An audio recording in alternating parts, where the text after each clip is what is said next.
Atención, por favor, vamos a empezar. Attention, please. We are going to get started, so please take a seat. I would please ask the speakers to come onto stage.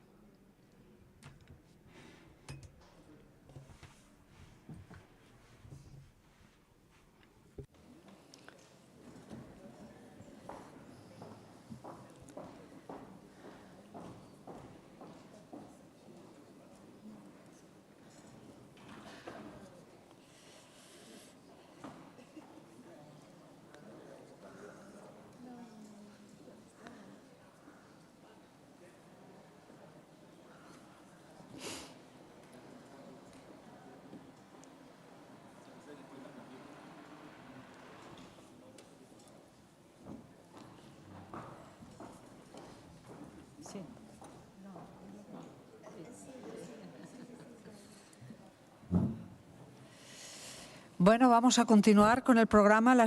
So let's resume the program. The next panel is the panel on what alliances local governments should build in the framework of the renewed EU CLAC strategy. In this panel, all round table, we have also an extensive panel, so I will ask you to please try to be as brief in your inputs as possible. We have Ms. Marcela Andina, Deputy Director for Cooperation at the Consortium of Autonomous Provincial Governments of Ecuador. She'll be moderating the session. Ms. Jimena Yamin, Councillor of Peñalolén in Chile. Mr. Rodrigo de Oliveira Perpetuo, Secretary General of ICLEI in Latin America. Ms. Luz Amparo Medina, Director of International Relations at the Bogotá City Council in Colombia. Mr. Jairo Acuña, Team Leader, Governance, UNDP Latin America and the Caribbean, and Luis Martinez Cincluna, Secretary General of the Spanish Federation of Municipalities and Provinces. So a luxury panel and a large one, so I will ask you to please stick to your time and the time allocated, and we'll have some time later for questions and answers. Good afternoon, everyone. We are almost at the end of this event with this last round table, and we must do the summary of both days later. Just for you to be clear, this last panel wants to discuss on the type of alliances that local governments should promote in order to be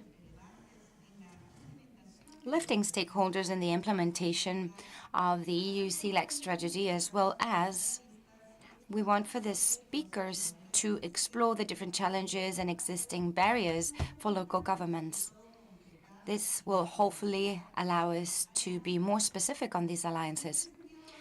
In this sense, we will try to see whether we manage to do 3 rounds, and that will mean 3 minutes for each to answer the following questions. So I invite you to think about the type of alliances we need in the level of local governments with the public sector locally to move capacities and resources. So in this sense, we can perhaps start here to my right. You have the floor. Thank you so much.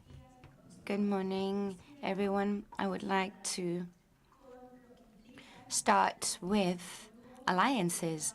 I have been working in an office for 4 years, an office that does or is in charge of international alliances, and through that management, I can tell you that we managed to mobilize over $73 million of financial cooperation through 9,330 alliances through our training system that we have managed to consolidate. But I would like to pick up on 3 elements from yesterday, which are very relevant for today's discussion. First thing is that generating alliances means to listen, to analyze, and to observe as equals, as Manuela Carmena was saying yesterday. I believe this is crucial. And in this Latin America EU discussion, understanding that we are, yes, we are different, we have different resource capacities, but that means, or that does not mean, that we are subordinates. We have a lot to learn from one another. This means entering an uncomfortable space. It is easier to work on our own. It is easier to work in silos, but alliances, building them, implementing them, and executing them holds challenges that demand we get out of our comfort zones. And thirdly, local governments are required to have political will, the will to cooperate, which is something that distinguishes us as human beings, as Yuval Noah Harari says, as great attributes of humankind. So taking this into account, I believe there are 5 different and very relevant levels of alliances to reinforce and for us to think about. I would like to bring the care system in Bogotá at the center of the discussion. It is being recognized as one of the main innovations in terms of inclusion and equality, especially increasing the training and development opportunities in terms of revenue generation for women. The first level of alliance for the creation of this care system was a political community alliance. Claudia Lopez, the mayoress, is the first female mayor in the city, but she did not achieve power with an openly feministic platform. It is understood that it is a commitment, or there is a commitment with women to do something significant for them, and opens up a communication channel from the campaign to the different groups of women that, in the case of Bogotá, are very well organized. Women associations have been pushing forward the agenda of poverty and time for women. So a commitment was generated to implement a system that gives back time to women. The care program is not taking care of children or the elderly or the disabled. It is basically to model the provision of these services depending on the needs of the women, to free up time for them so that they can breathe, they can train, or they can generate revenue. So it is hugely significant. The role of this discussion is in the community, and this alliance as well between the local government and women associations in Bogotá for the care system. The second level of alliance performed by the local government was also with the private sector. When you have a washing machine, you take it for granted, but in very vulnerable situation or context with high level of poverty and inequality, not all women have an access to electric washing machines, and they spend a lot of time washing in laundries, their clothes in laundries. So these are services donated, or there are washing machines that are donated by the private sector. So they deliver one of the most essential services and innovative services in these care programs. There's also hugely significant alliances with international stakeholders. Some are philanthropic and provide us with resources. We won the Global Mayors Challenge with this project. There's been different initiatives of UNDP, but it is not just this. It's also technical assistance and knowledge to strengthen innovation. And there is a role I would like to stress. UCLG supported us in the positioning of this innovation, and this way of providing services depending on, or that was so dependent on the time women had. It is an essential alliance would be an intra-institutional alliance, which was internally created in the local administration. This is called the intersectorial administration for the care system.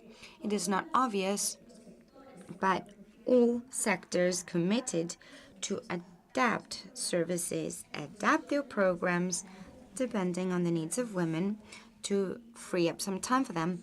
and to promote their opportunities and development. And finally, there is an alliance with the national government as well. We believe that many of these moves forward in order to provide more space in unilateral spaces for local voices mean that local governments need to be much more active in the discussion and are interacting with councils.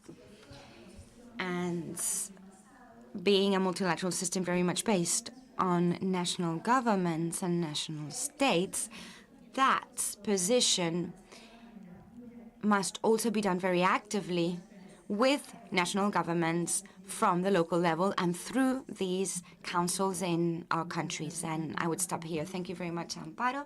So let's continue. Good morning, everyone. Thank you so much.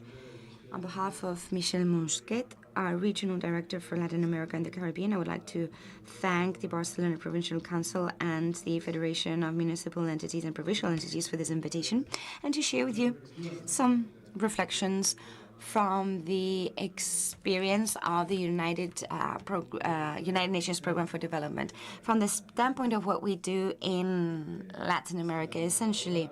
So if the moderator ensures that we're going to have 3 rounds of introduction or contribution, I can structure my presentation in 3 different times. Because when we talk about alliances, I believe it is important to place some order in the conversation. These 2 days have been very interesting. And in my first input, I would like to talk about the reason for these alliances, and in the second part, on the what, and then on the third, on the how. That's how can we order our interventions. So I'm going to start with the first, because in Latin America, there is 16,529 local governments. 16,529 local governments in a sample of 19 countries of Latin America. This does not include the countries in the Caribbean. If we include those, we would probably reach 18,000 units, administrative units. And if we time this by the inhabitants in those territories, you can very clearly see why it is important to land these issues further. Secondly, why? Well, because we have a 2030 agenda with 169 goals, and halfway through, unfortunately, some people are being left behind. The motto of the 2030 agenda is to not leave anybody behind, but as we do inventories on our progress, at least in Latin America, the review that was done in the General Assembly last September, and what we have been identifying in UNDP is that only 25% of the goals of SDGs with figures are going to be met by 2030.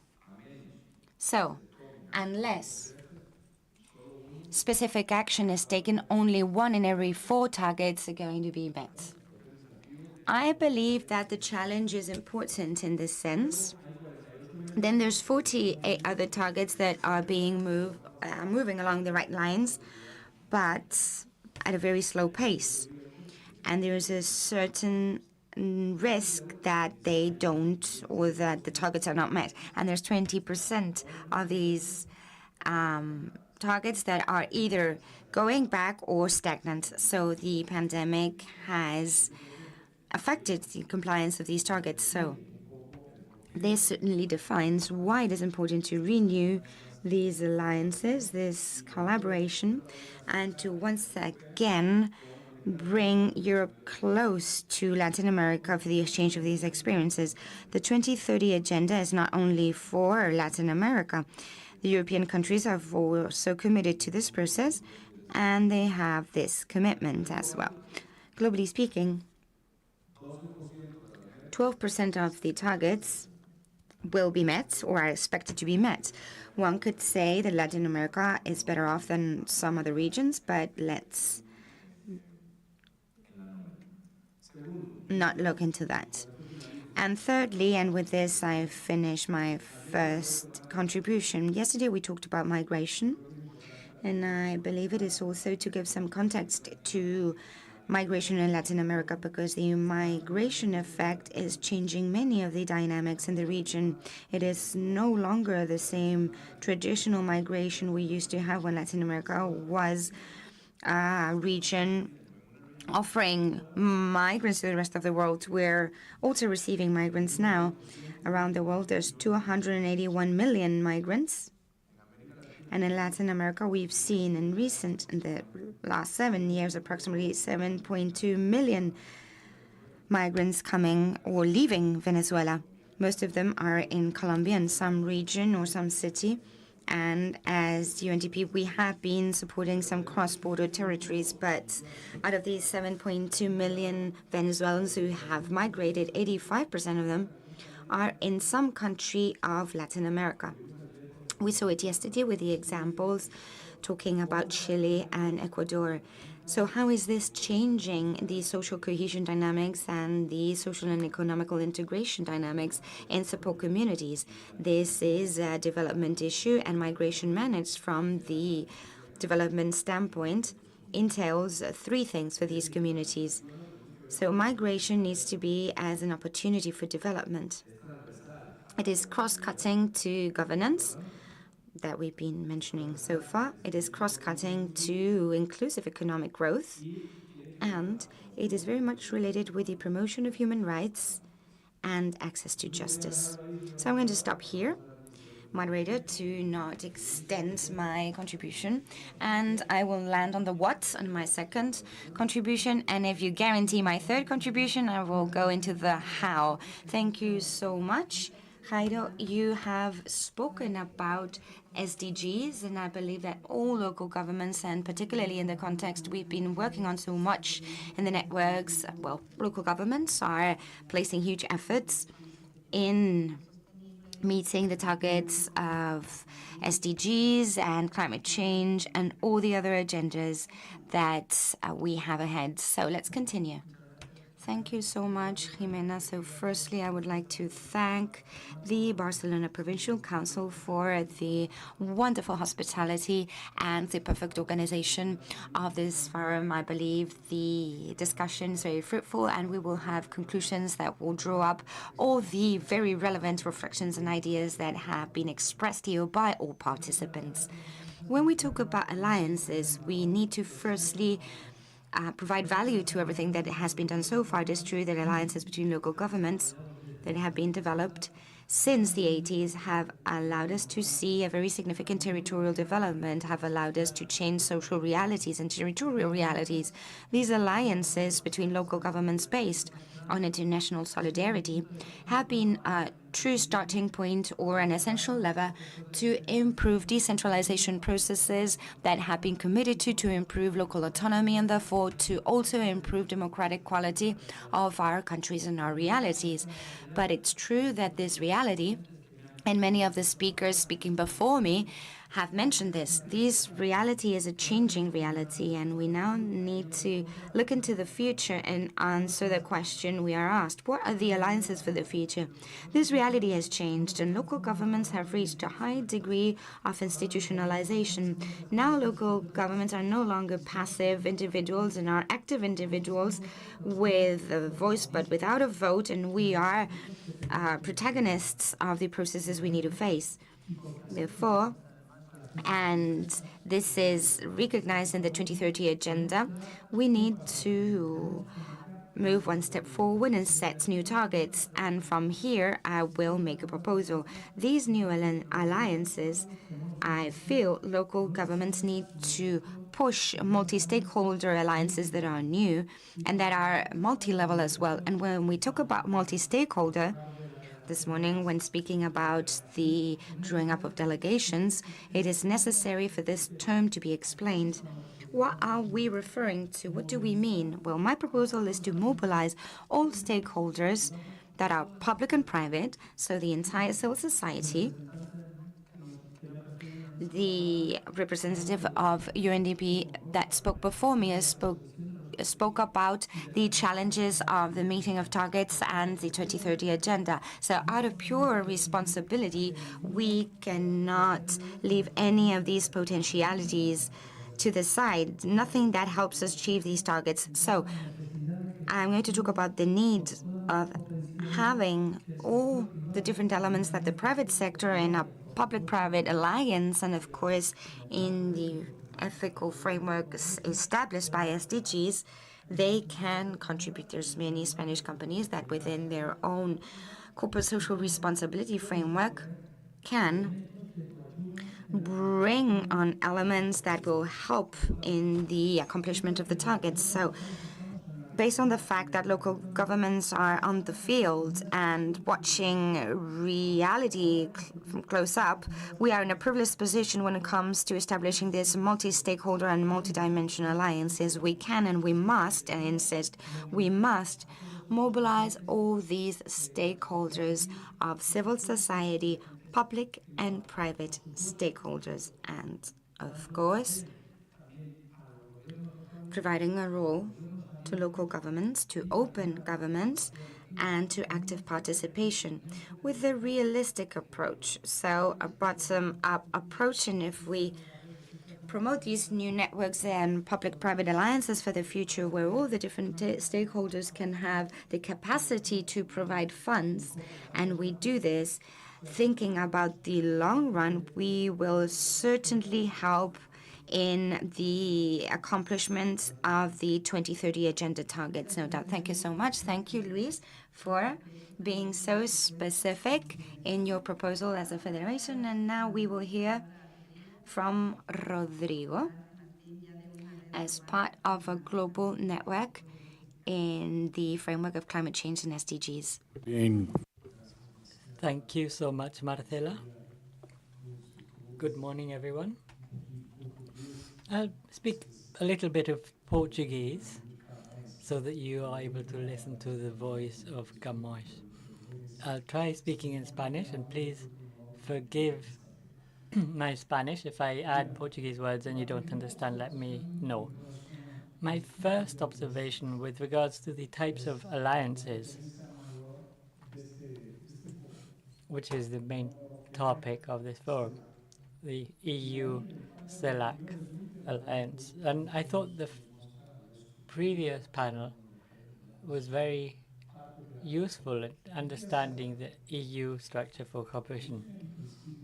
What is CELAC? If you look on their website, the cooperation funds, an administrative structure in CELAC. So there isn't, right? So as a starting point, we're in very different situations. This is the starting point. Why do we need to repeat the cooperation dynamics that respond to traditional diplomacy? Why can't we envisage other dynamics that would allow us to engage in a different type of relationship that isn't based on an equal playing field that could perhaps allow us to reach different sets of results?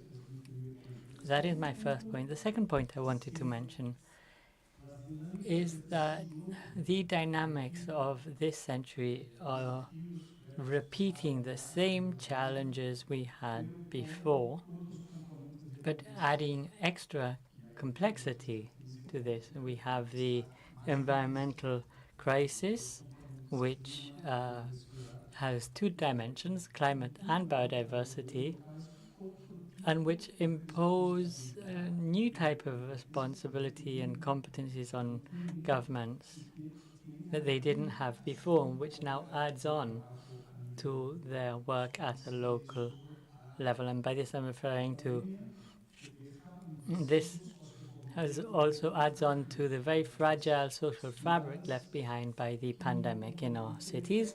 And there's also an ethical component. In the second decade of the 21st century, we are witnessing conflicts that are similar in shape to those that happened during the first half of the 20th century. So there's an ethical element. And if we analyze the cooperation ecosystem, we have the private sector on the one hand. I was saying to Eugene that since CLEA, South America, in the last year and a half, we have lost 5 collaborators from Ernst & Young who did a huge work with local governments on climate-related issues. It's great for them to come and contribute, true, but there are many other actors that weren't sitting around the table and that are not present in this forum. Actors from the private sector who are trying to compete with local governments, networks and associations of local cities and governments. They're competing to gain access to resources for cooperation. And this is a novelty. This is a new dynamic. If we look at the UN system, we have one representative here. Each of the UN bodies generates a network of cities. FAO has a network. UNESCO has its own network. If you look at the UN bodies and agencies, all of them have a network. It's not bad. It's okay. And we have Emilia, Fabiana, and Jorge. But it's short-sighted, I think, not to make the most of the existing networks. This creation of new networks just leads to a fragmentation and a competition for the financial resources, for gaining attention. It's a competition over human resources. And I don't know whether this strengthens or weakens the ecosystem.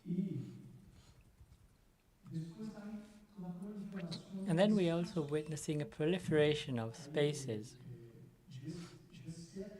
We have G7 and U7, G20 and U20, the BRICS and the in-BRICS. There are so many new spaces being generated.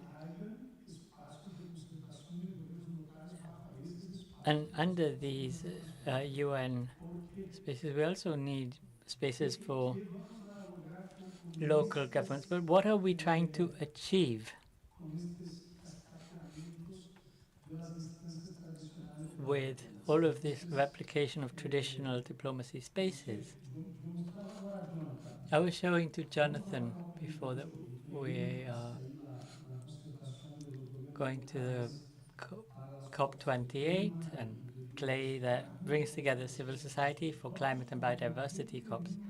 We will be taking 91 representatives from local authorities under CLEA South America. 91 people linked to 20 local governments. We'll be going to Dubai. It's good that we go to Dubai, but what are we going to do there? What will we be taking back to our cities and local governments from the COP? Of course, they need to be able to explain what they're doing at a local level, but there are 170,000 people attending COP in Dubai.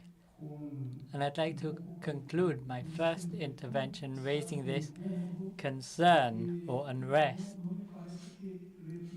I don't believe that repeating the traditional diplomacy structures at a sub-national level will contribute to the success of subnational cooperation. Thank you so much, Rodrigo. I think what you mentioned is a situation that we share in many countries. There are multiple layers, new spaces, which are not always strengthened, and that perhaps we should find a way of articulating this. I'll give the floor next to Jimena. Jimena, you have the floor. Well, greetings to everyone. As my colleague just mentioned, I want to share some thoughts on something that I think we must deal with, and that is that in the relations and alliances, when you strengthen collective work, I think there's a concept that we have to build on, and that is building trust. How can we build trust in this space and in the many spaces we local governments participate?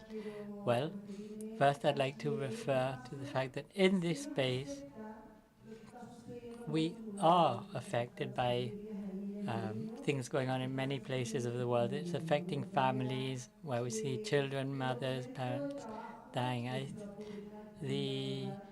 I'd very much like the conclusions document to pick up on the situation in the world.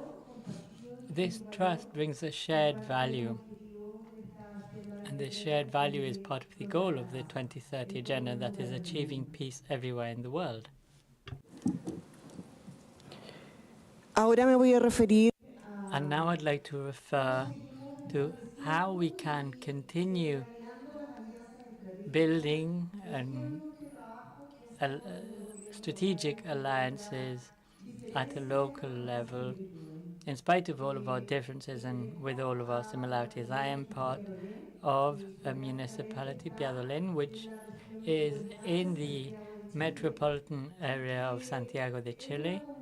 It's a municipality with a huge diversity of people. It has a huge economic and geographical diversity. It's a place where public policy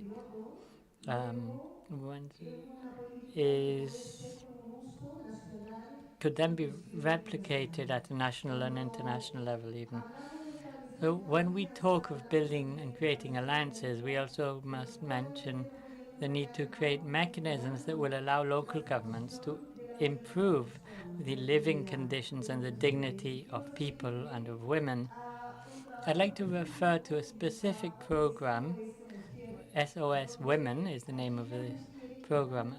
Women who are at risk of family-based violence are given a device. There is a coordination and a network to support them.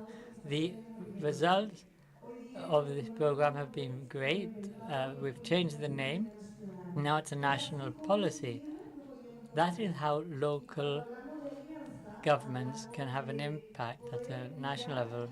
When talking of initiatives, we need to look up at those initiatives that have a positive impact on communities, that have helped overcome barriers, which allow us to build a better society for all. When we talk of strategic alliances and building networks, we must also share this knowledge. We need to transfer technical capacities and generate workspaces that are reliable and positive. When we refer to the situations in our local realities, we also have to generate safe spaces. The issue of security or insecurity has had an impact on our national agenda in Chile. Unfortunately, there are several events that have happened and there's a lot of work to do. And there, I think local governments have a lot to say. We see this in the daily lives of those affected. Very often, insecurity has many sides to it, and one of the sides is migration, as we've mentioned. But this does not mean that we will be pointing a finger at migrants and people on the move for different reasons. I'd like to mention that as part of the work we have done in building strategic alliance, I must thank the Barcelona Provincial Council, the South-South Cooperation initiatives, which have enabled close technical cooperation, which has borne its fruit in Peñadolén. Peñadolén is a word of the Mapuche language, which means a meeting of brothers and sisters, and that is the spirit of this municipality. It's a municipality that since 2017 has grown by more than 30,000 inhabitants, and which will continue growing from 271,000 inhabitants to 230,000 inhabitants in 30 years. So by this we can see how our municipalities grow into cities, and this has an impact on our local governments, and that poses a challenge in how we will be looking at the work we have to do in our local governments, not only looking at ourselves as a municipality, but through the lens of a city. Another element that has been discussed during these days is that people are moving from rural environments into cities looking for opportunities, and this is impacted by climate-related issues. And as my previous panelist said, this is something that should unite us to build the present and the future for these generations and for the generations of tomorrow. Thank you so much, Jimena. So to continue sharing our reflections, we will now, based on these alliances, we have to think about how we can make these alliances more ethical. We heard the experience shared by Luz. We can foster mutual respect and trust and strengthen local governments through the renewed EU-CELAC partnership. Well, I think after all of these conversations, the answer seems obvious. We all are committed to the 2030 agenda, and we all need to be politically and technically and financially committed to the 17 Sustainable Development Goals. I think this is the way of dealing with all of these aspects. We must understand that local governments are the ones that will be implementing actions. We are the ones doing the work that benefits our citizens. We've said a lot that we are close to our citizens, and it's closely linked to implementation. I think that pushing forward in landing SDGs and having shared monitoring tools is important. We haven't mentioned voluntary reporting, local national reporting to make visible the progress we are achieving and to have informed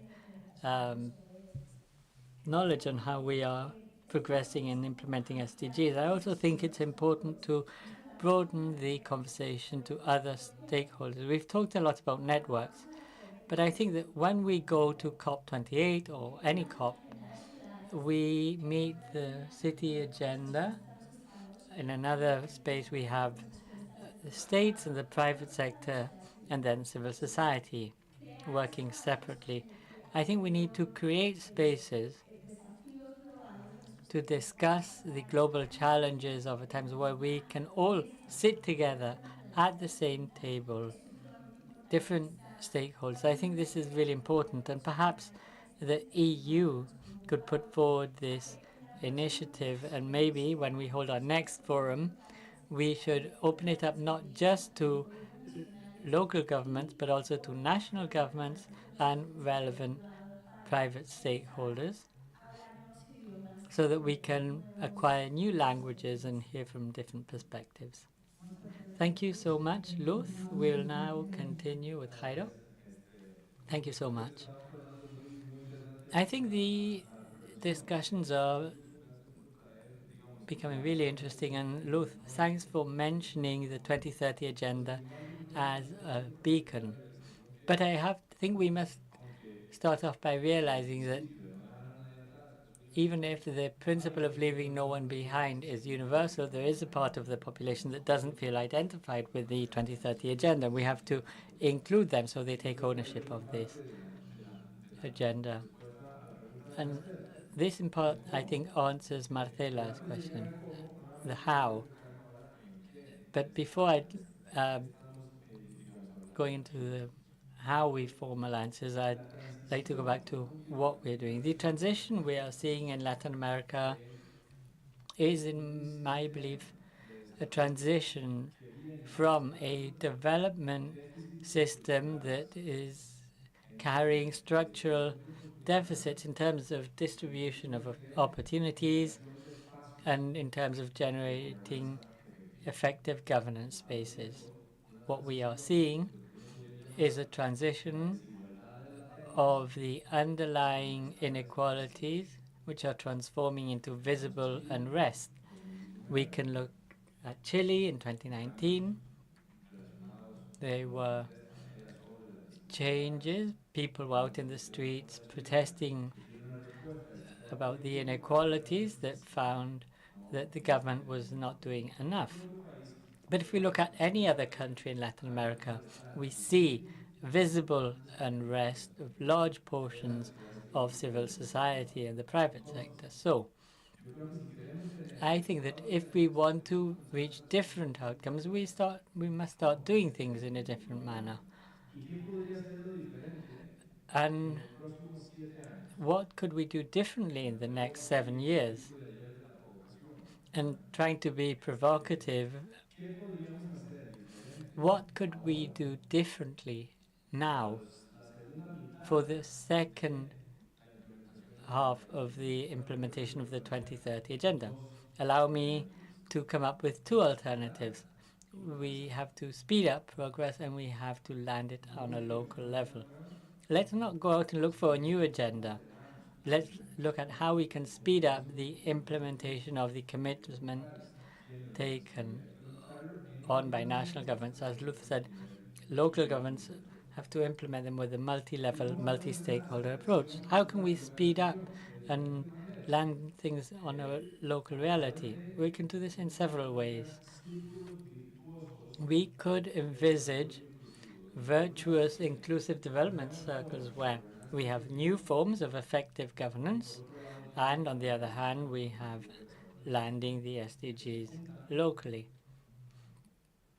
If we unite these two spheres, they feed into each other. When we accelerate inclusiveness, effectivity, and commitment, and they also strengthen each other mutually. They reinforce universality, integrity, and the plurality in not leaving anyone behind, leaving no one behind. And Rodrigo, our Brazilian, as Rodrigo said, we at UNDP, we don't necessarily create networks. We work with the existing networks on the ground, and we look for spaces where we can jointly contribute our vision of development set forth in the 2030 agenda. We work with the EU, we work through decentralized cooperation. Our presence in Latin America is extensible to all Latin American and Caribbean countries. Unfortunately, there is a country in the region where we aren't present, but for all other countries we have a presence, and there we work with governments, with civil society, and with another stakeholder that has been mentioned and isn't present in this forum, which is the private sector. We also must engage with the private sector. We have work being developed in due diligence, business and human rights, digital transformation, local empowerment, social and economic integration of migrant population. I think that is what we should head for. We need to strengthen the existing networks and find ways of converging. I think we will all agree that at these discussions we all tend to work in silos. Thanks so much, Jairo. I think what we are doing is to add voices. Amparo was saying that one of the priorities is to have multi-stakeholder gatherings to visualize or make visible the experiences in Bogota and Chile that will allow us to speed up in achieving the SDGs. I'll next give the floor to Luis Martinez. Thank you so much, Marcela. I'll be brief. I think we all agree. Indeed, I think our common goal is the 2030 agenda, and we shouldn't move away from that goal. So when it comes to attracting resources from the private sector, I think we need to be aligned on the SDGs. It's basic. And this is nothing new for the private sector. There are many companies that, as part of their corporate social responsibility, include funds and actions to meet the targets set forth in the SDGs, which I repeat are essential. Between now and 2030, we must be able to reach the targets. And I'll conclude by mentioning something that was referred by Emma Kloa from the European Commission in the previous panel on the Global Gateway. The Global Gateway, within the investments that contribute an added value, they are investments that are subject to social quality standards. And I think that all of us here, and I think in a lot of the private sector, we share a common goal, which is the 2030 agenda, with the ultimate purpose of making our societies more inclusive, because unless we have a socially inclusive development, it won't happen. Thank you so much, Luis. So continuing with your reflections, Rodrigo, how can, and I think Jairo gave us some pointers here, how can we work within the existing networks in each of our countries and regions? And what else do you believe, now that we are close to the next COP and we've had the SDGs meeting, what else should we be doing? Thank you, Marcela.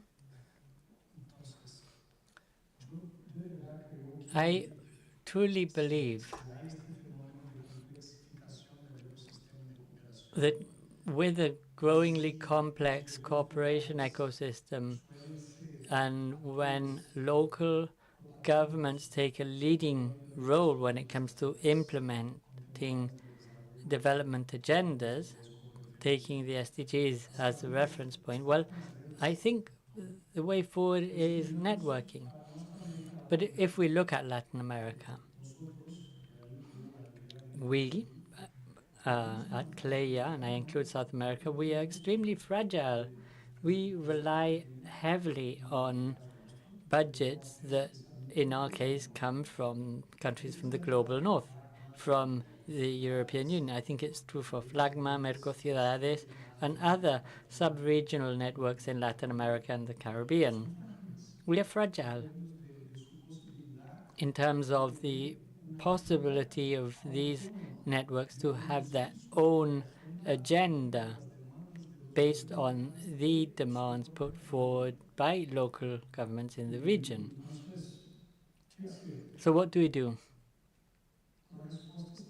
I think the answer has already been provided in this forum. The Herbal program had wonderful outcomes. There's the observatory, there's a whole legacy in its thematic networks. In the previous panel, we were talking about thematic lines, participatory budgets, technology for social inclusion and participation, decision-making, budgetary allocation. This all started off in our region with the Herbal program, and the program included cities on both sides of the Atlantic Ocean in a horizontal relationship. Why did we do away with a horizontal work program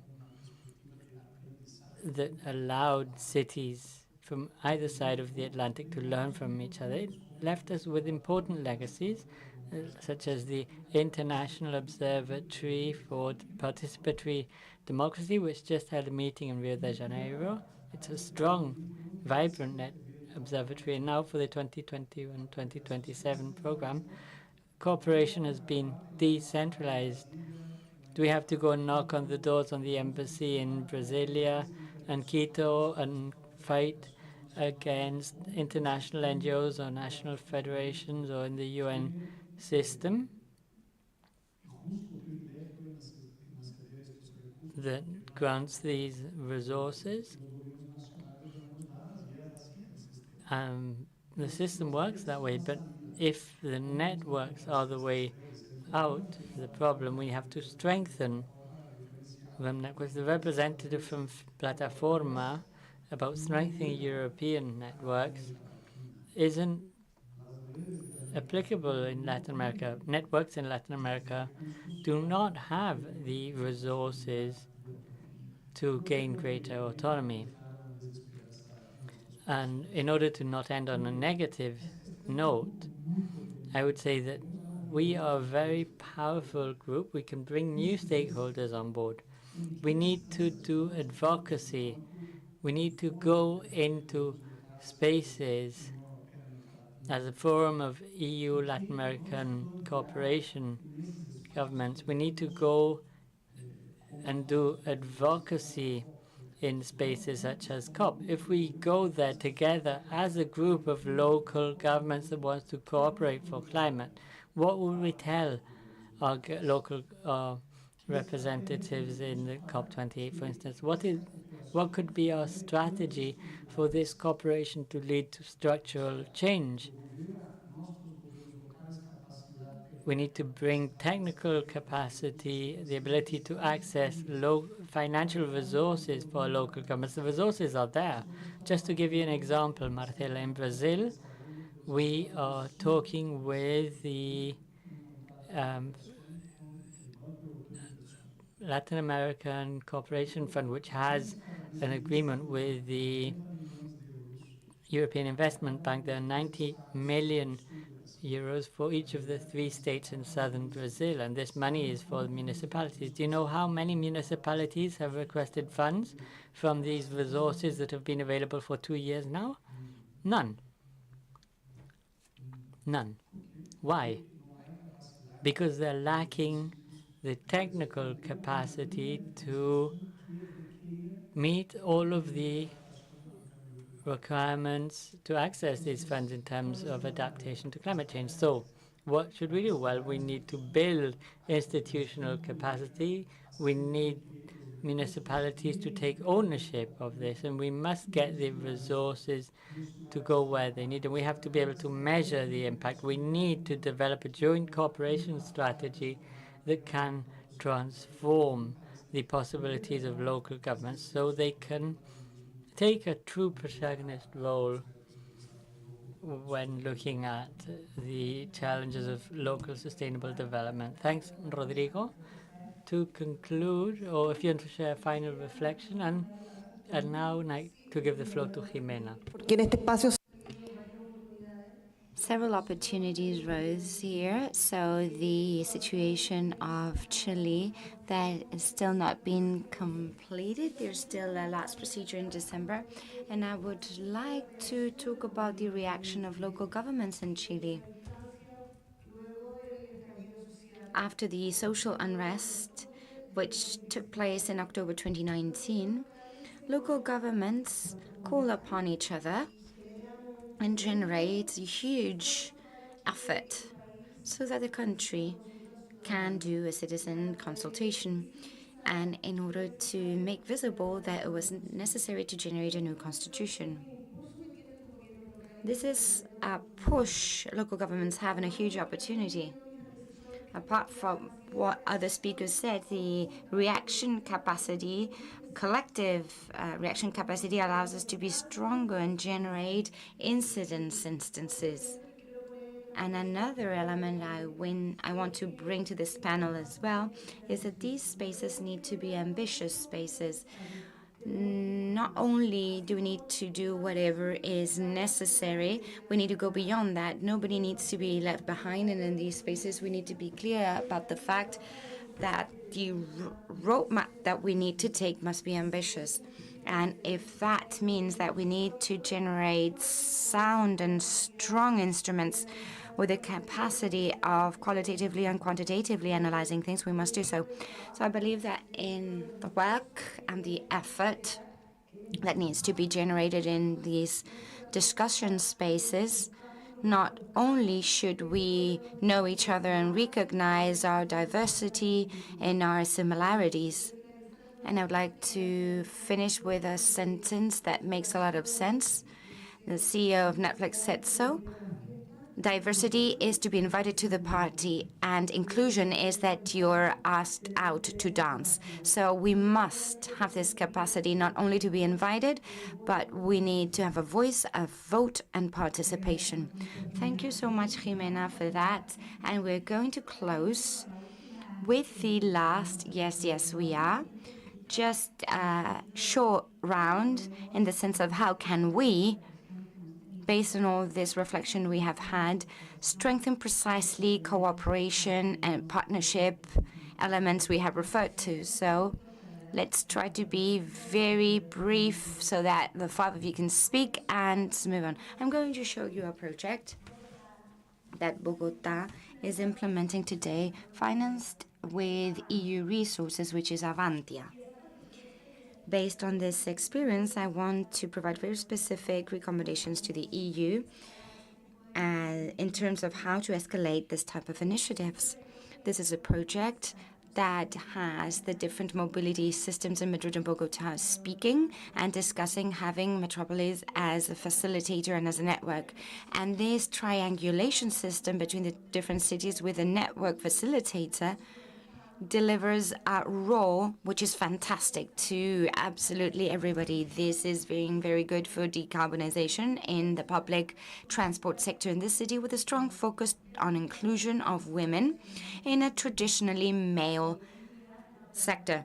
The public transport operator in Bogota, well, half of it belongs to the people who drive the vehicles, do maintenance, and they're women partly thanks to that project financed by the EU. I would like to tell you that we don't need a lot of money to do that. With very little money and triggering these synergies, we can truly have transformational shifts and changes, very significant ones, I would also like to say. Then we need to flexibilize instruments further in terms of implementation and execution. I wish Metropolis could be an executor instead of allocating this to the different budgets. I'm sorry to be so tactical, but execution times are always very short. Political cycles and election cycles play against continuity of projects, and these are recommendations I would like to leave here for the EU.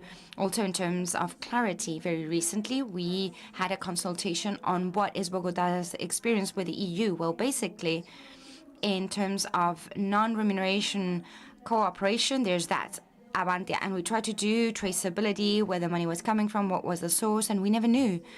So overcoming this darkness with non-reimbursement project would be also fantastic. Thank you so much, Luz, Jairo. Thank you so much, Marcela, for having a third round with us.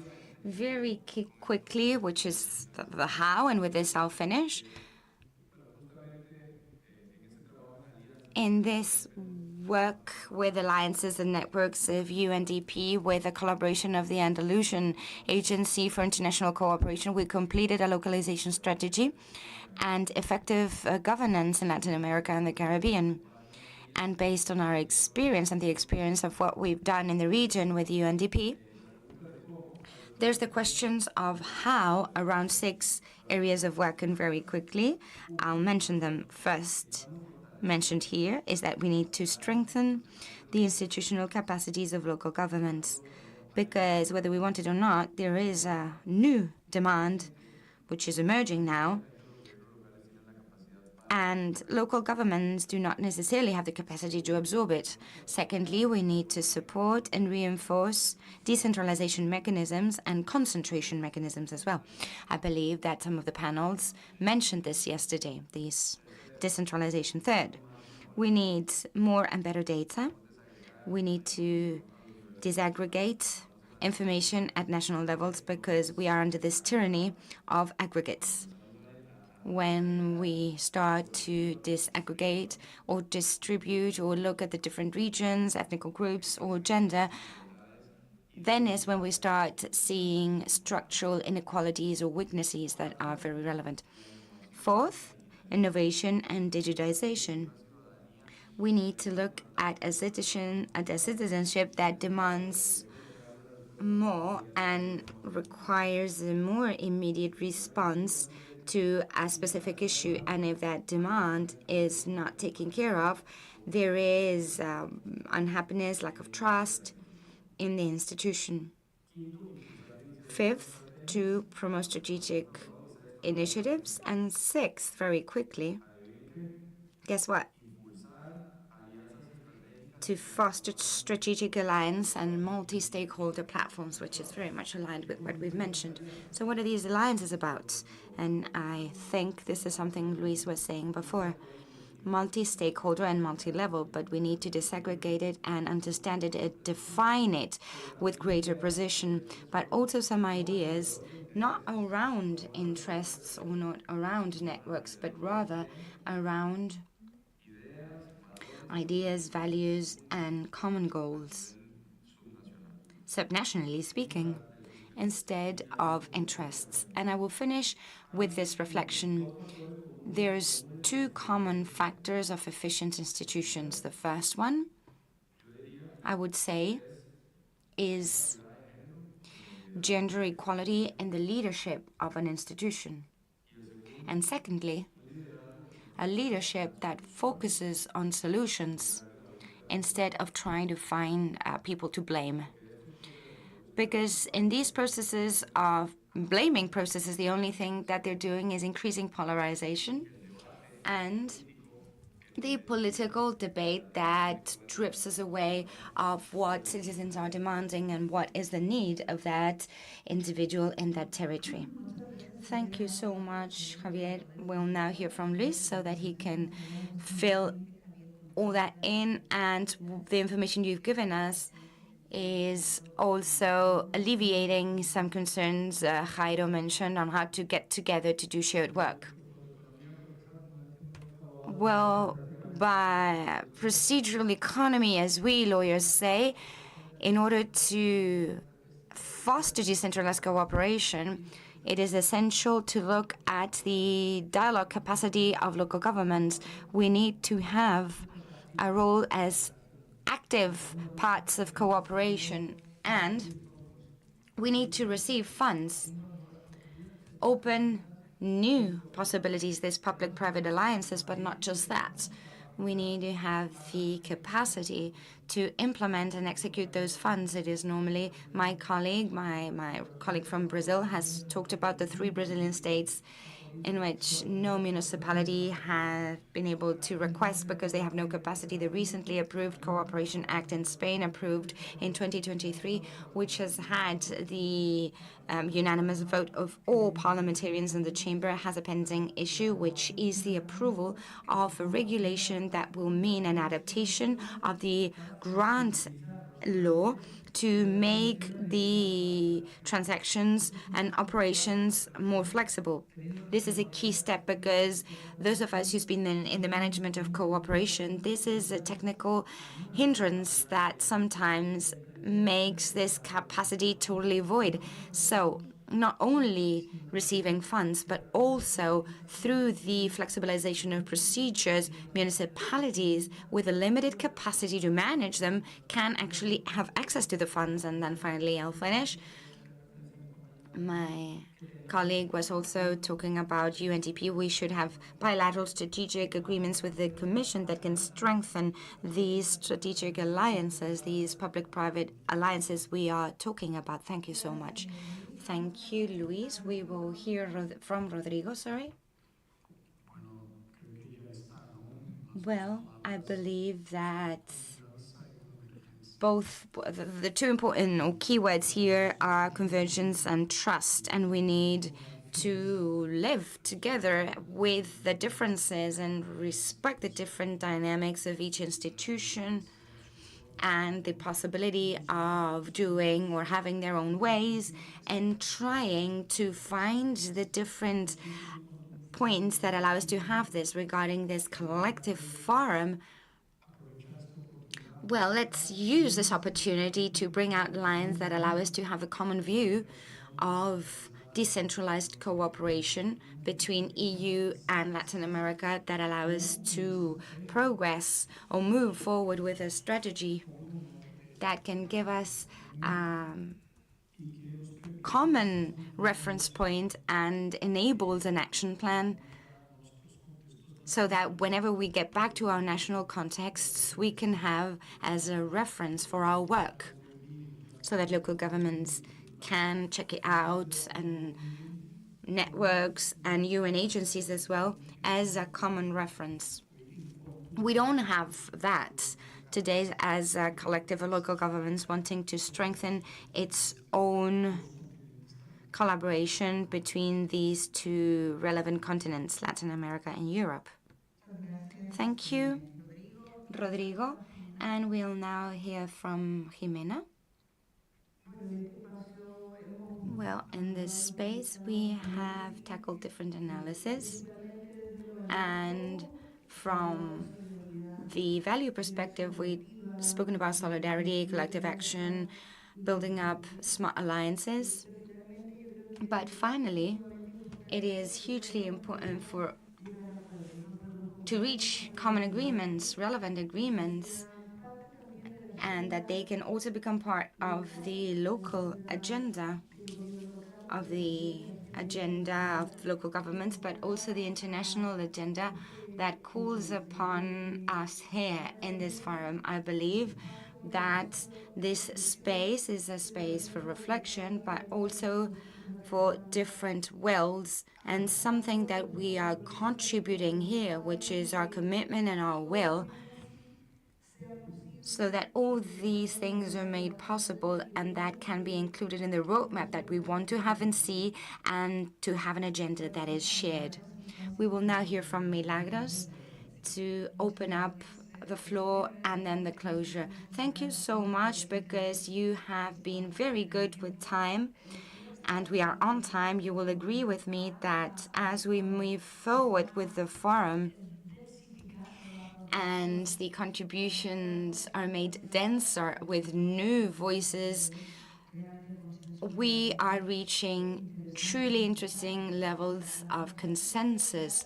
The convergence of perspectives can be seen in each one of the roundtables regarding the ones that we had yesterday as well. So it's a pleasure to hear from the audience now. I see that there's 3, 4, 5 hands that have been raised. So please be as brief as you can, because we are late. But please, by no means is this any type of censorship. Can you hear me? Yes?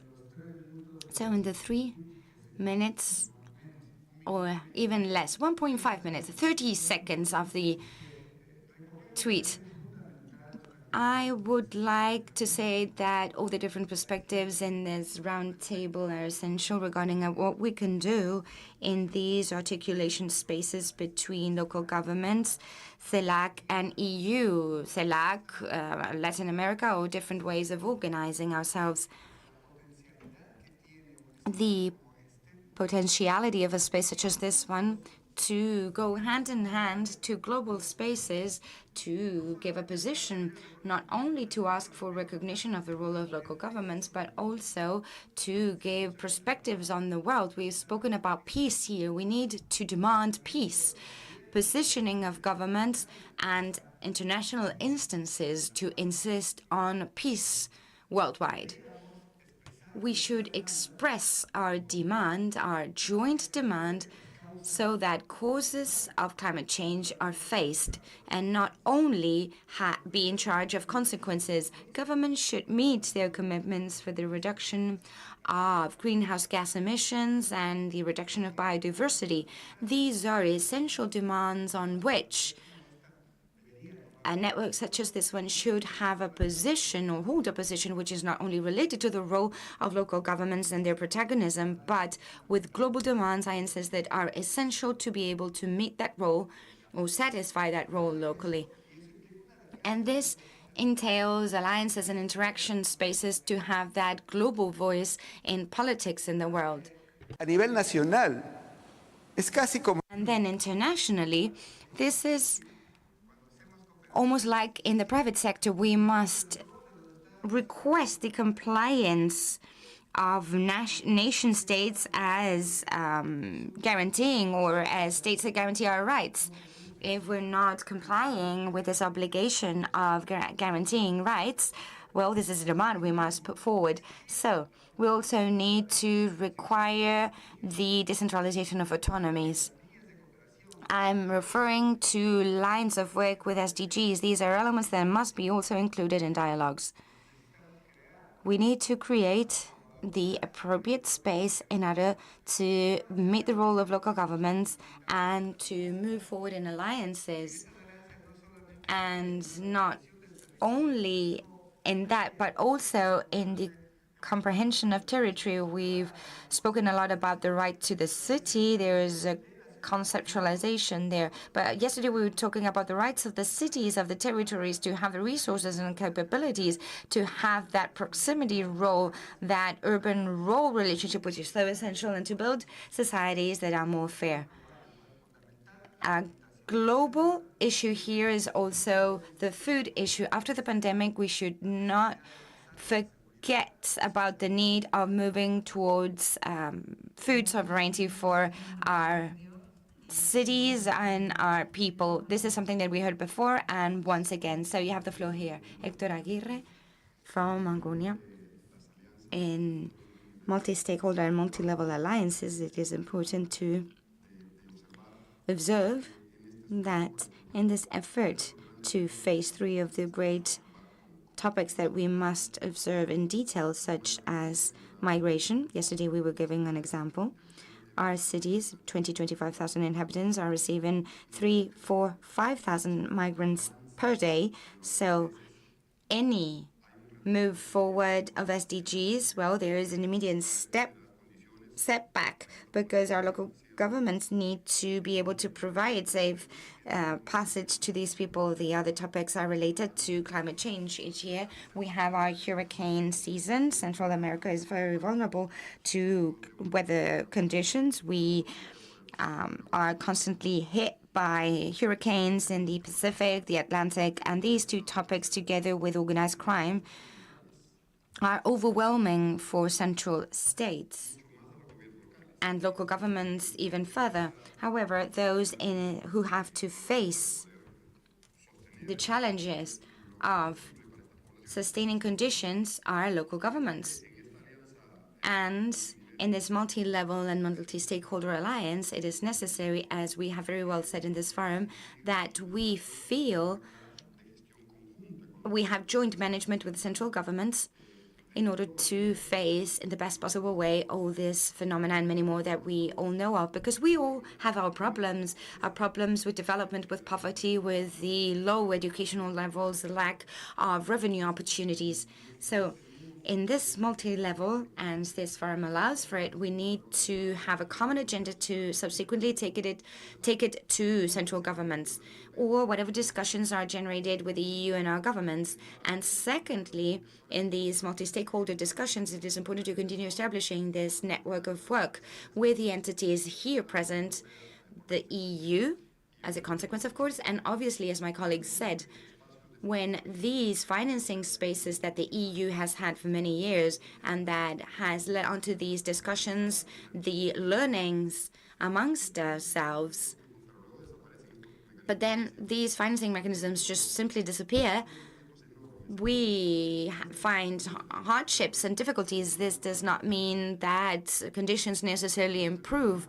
We have more complex realities, and nothing more from me. Thank you so much. I understand these are reflections and thoughts, and maybe finally we will have a last opportunity to debate or discuss from the stage. If you want to comment this further, you can do it at the end. We have another contribution from there. Good morning, everybody. My name is Jose Boada, Director of International Cooperation in Imbabura. Drawing your attention to what we're saying, the term alliance and its meaning, I'm taken to the Andean cosmovision, La Minga. We all cooperate for common good. Oftentimes when we talk about alliances, we have this view that it's a win-win for all, but frequently we realize that that is not the case, and that these alliances have a person who benefits from it and somebody else benefiting or providing benefit and not receiving nothing in exchange. So when alliances are built, how are they built? What is the participation we have? Do we have the view of both people? Is there truly a win-win situation? Because sometimes we see that only one of the parties is winning. And how can we truly have this participation in the construction of alliances, not just having it come from a paternalistic place? Rather, we can sit around the table and we give our positions and we start constructing, understanding both sides, instead of this idea of imposing the idea of a development and bringing us closer to public policy, not from a sphere that is far away from the citizen, because those calling upon all this is citizens. And that is the challenge. When we were speaking about networks before, there are endless networks, but we all have the same agenda. When we assess things, we realize this is not the case. So what is happening in this sense? I think that the reflection could be in this approach of citizens of the territory, in this construction of the politics, and understanding that mechanisms should be aimed at people first, and then maybe construct them in a global sphere and understanding all the potential levels. Thank you so much for your contribution. We have another contribution here and another. We will all try our best to hear you all. Felipe Llamas from FARE Global Territories, and this is just an input regarding this alliances in the territories, and I want to talk about cross-border cooperation. I believe we had not talked about this, and this is one of the instruments that in regional construction, well, America Latina is precisely there, but there's also very enriching experiences in this cross-border cooperation issues. It will tackle important matters in that discussion where local governments and territories can contribute to this EU CELAC environment. In this human mobility context, it is more than necessary to tackle these fragile territories so that they could also allow to transcend from the different needs of the territory and the priorities of the territory, but also overcoming that and going all the way to states. These are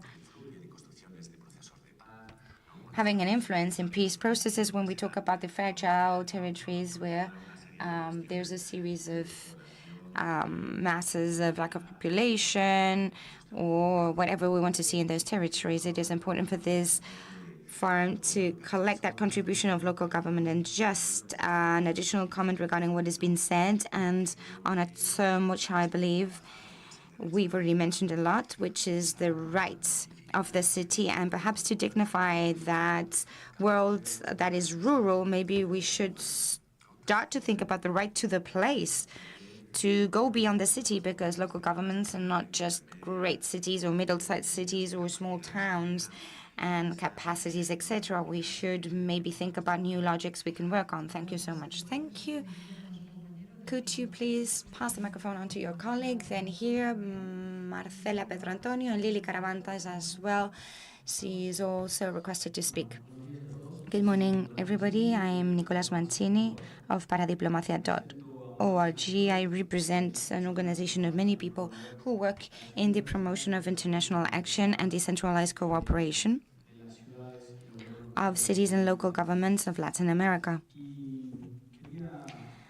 I wanted to go back to the goal,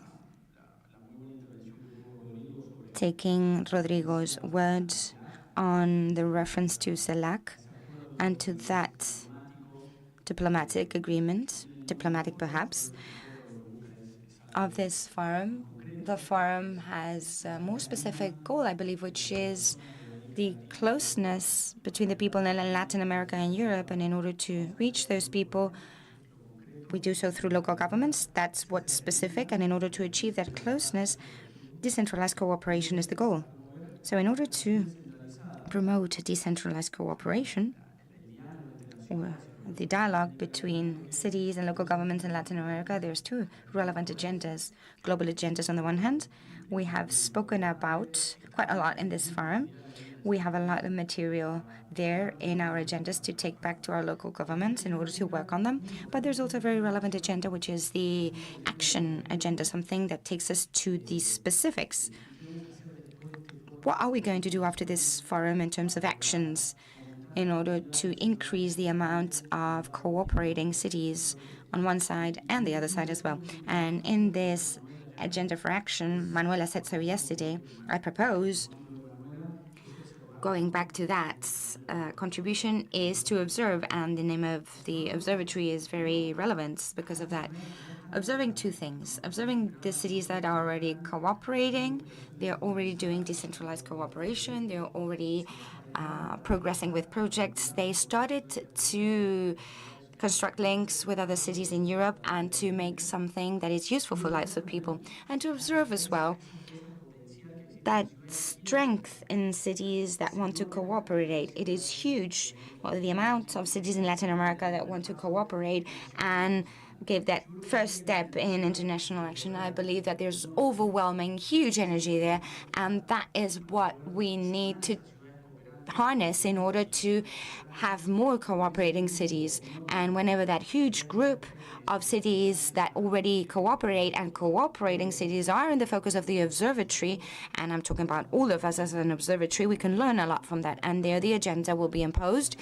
They will be imposing the agenda, and we, perhaps next year, will be talking about a reality that is truly strong and will bring many different nuances to the agenda and the priorities of the day-to-day, the post-pandemic day-to-day that cities in Latin America have. So I go back to what Rodrigo said. The action Urbal had to generate installed capacity in trying to awaken more cooperating cities. This must become an inspiration for whatever comes in the future. Thank you so much. Thank you so much. Over to you. Hello. Good morning, everyone. I'm Marco Venegas, Director of the Prefect of Imbabura. I'd like to, looking back, there's been 10 years of the statement of the European Commission on strengthening or building governance skills in local governments in the field of development. And this, in theory, was meant to support decentralization. So looking back 10 years, we can evaluate whether we've moved forward or not. A lot has been said about inequalities. We even said that inequalities have grown. So I think they should make us think. I've been a civil servant in the European Commission for several years. We did make big efforts to build capacities in local governments, but then we have these discussions happening in a more global level where implicitly we are referring to central governments that do not necessarily reflect the voices of local governments. So some things may be a priority at one point, but with time the voice of local governments unfortunately is weakened. So we need to look at how these structural and programmatic projects continue over time. So when we look at thematic lines and regional programs, I think they need to have programmatic content. Some structural aspects haven't changed.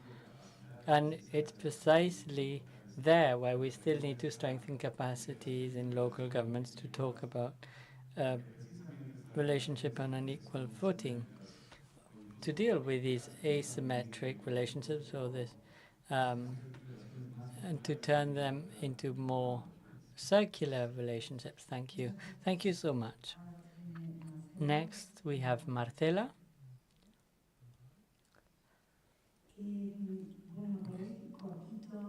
To keep it short, and it's more of a question I have, I think in the panel I participated and already touched on some elements.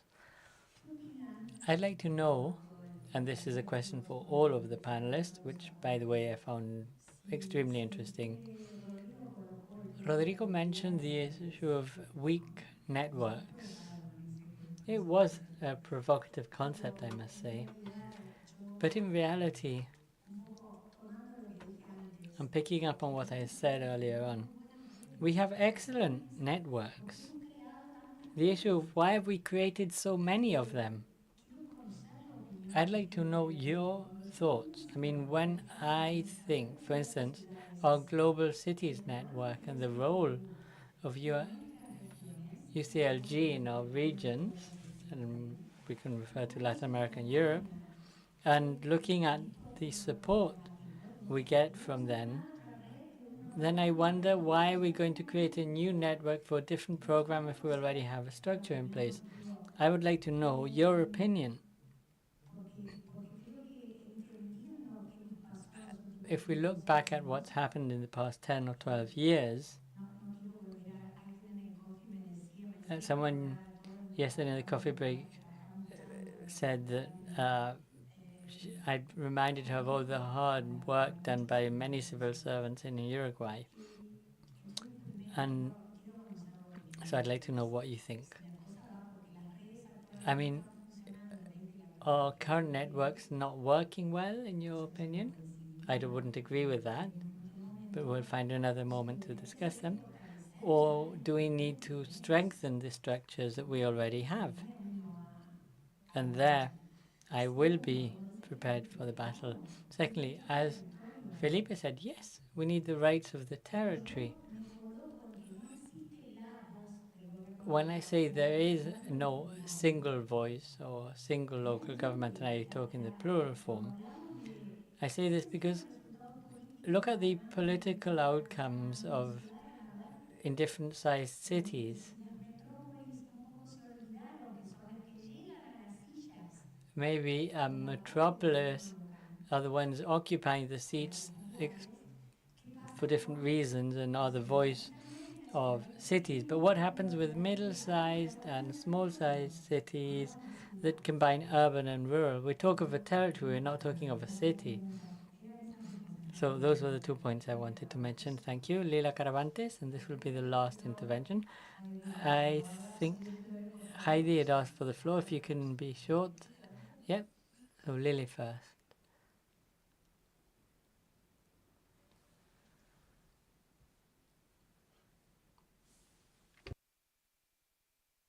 Thank you so much. Having a multi-stakeholder approach and looking at the sustainability that should come through cooperation for local governments, I think it's important to realize that citizens hold a responsibility. As we said in the previous panel, there's a responsibility to overcome inequalities. However, we also need to strengthen our citizens, not only in their advocacy strategies, but we also have to strengthen the citizens in terms of how they take ownership of the proposals to overcome local problems. Taking ownership requires bringing the academia closer to our citizens so that our citizens can demand responsibility from local governments when it comes to solving their problems. Thank you. Heidi? Very quickly, on the issue of cooperation, I mean, we have been talking about the new EU, Latin America, and Caribbean strategy and relationship. Well, I think it would be good perhaps to think of profitability, but not in economic terms, but measuring the impact of how we can land things at a territorial level. How can we boost security? How can we gather greater quality for services, access to jobs?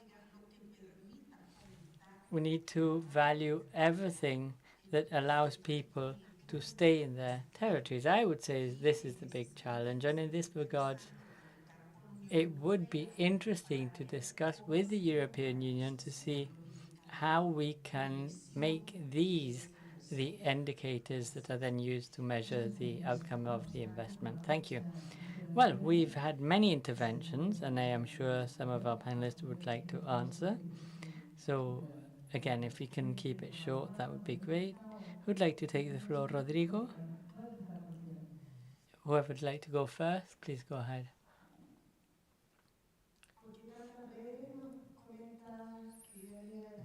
Our dear friend from Tandil was saying, why are there so many networks? Well, because local governments and municipalities have many identities.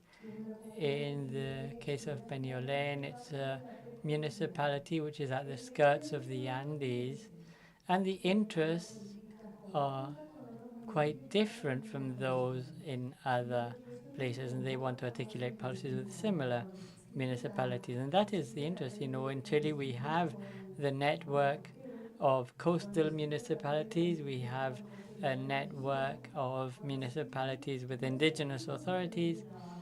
You have several networks that draw on a shared identity that brings them together and makes them share values and interests. I think the multiplicity of networks, and I myself am part of an indigenous people. I'm in different networks. We are all in different networks because we want to do advocacy and contribute our vision and share what we envisage and dream for our communities. But networks are there to improve the living conditions of our citizens through our local governments. Thank you. Rodrigo. I'd like to refer to the issue of networks. It's important to say, I don't think the networks are the actual problem. They said this in a previous panel. I think the ecosystem is a reflex of the complexity of the realities and issues at stake of subnational governments. We have local governments, provincial governments. The problems they're faced with are complex, and that is why the Global Cities Network is a complex one. I joined 4 years ago. I knew nothing about it. I had to draw a map to understand where everyone stood and where we wanted to go.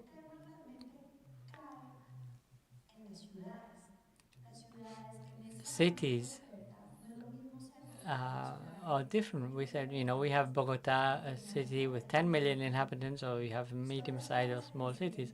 Cities are the ones deciding how to use this ecosystem based on the priorities and priorities. I value the work done at a political level by UCLG, pushing the municipalist agenda in all of these discussions on the reform of the multilateral system. I value the technical discussions done by C40 or Metropolis in the technical aspects.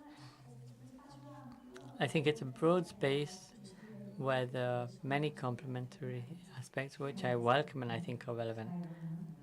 Jairo? Thank you. I'd like to make 2 observations. I agree with Luz in that I see the glass half full. The problem is in the way the question was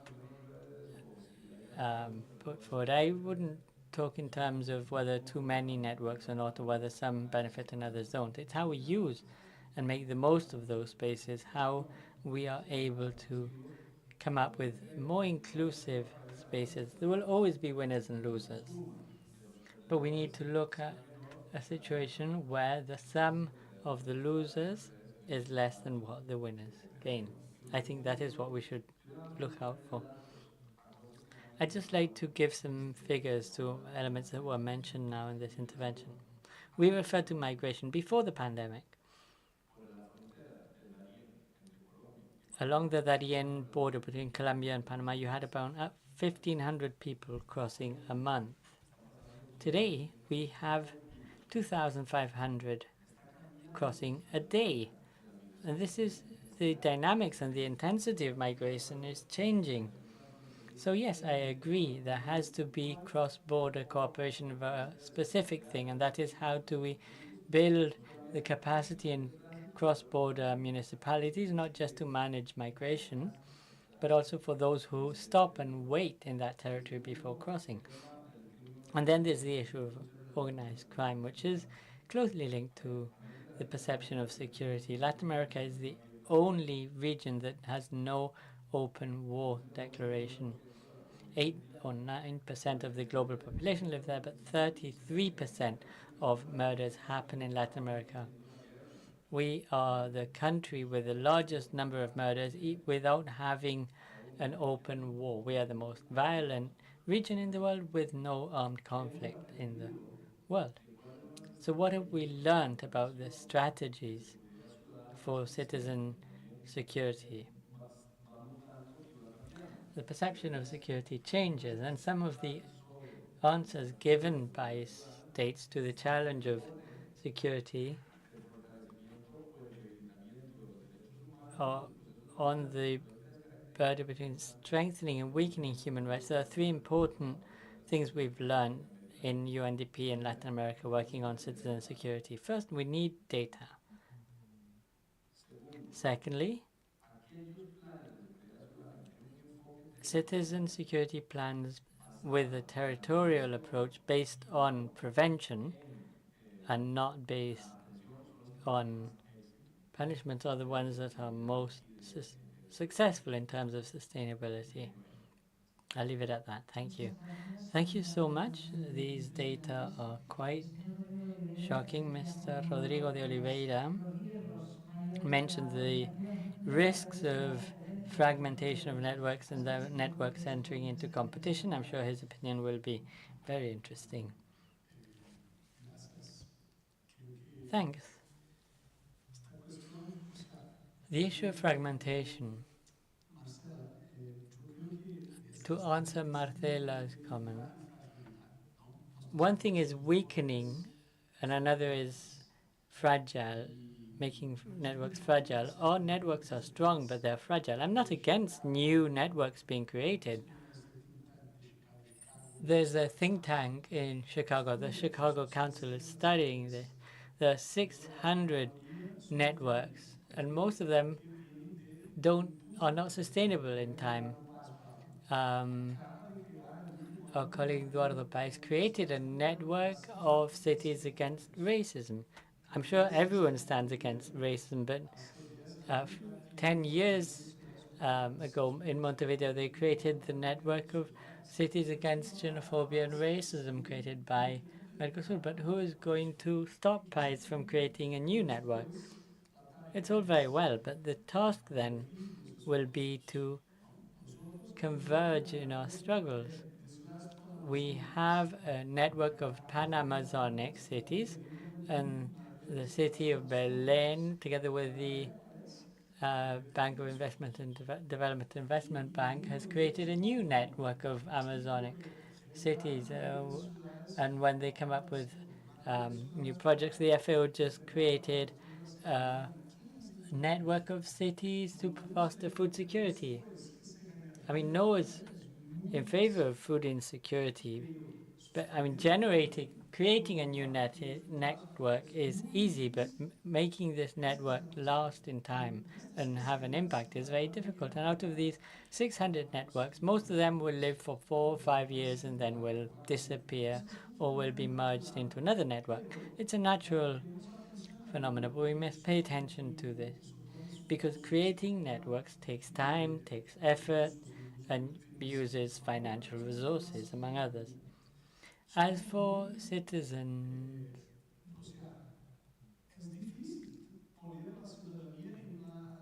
it's very difficult to get citizens to participate in international cooperation. Why?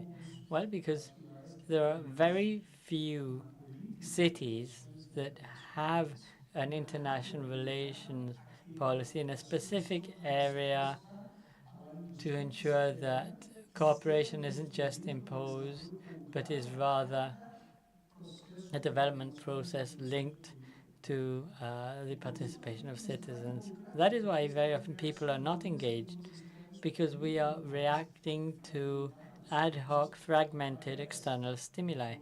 So I think the task ahead is to place international relations and cooperation in the process of designing and implementing public policies.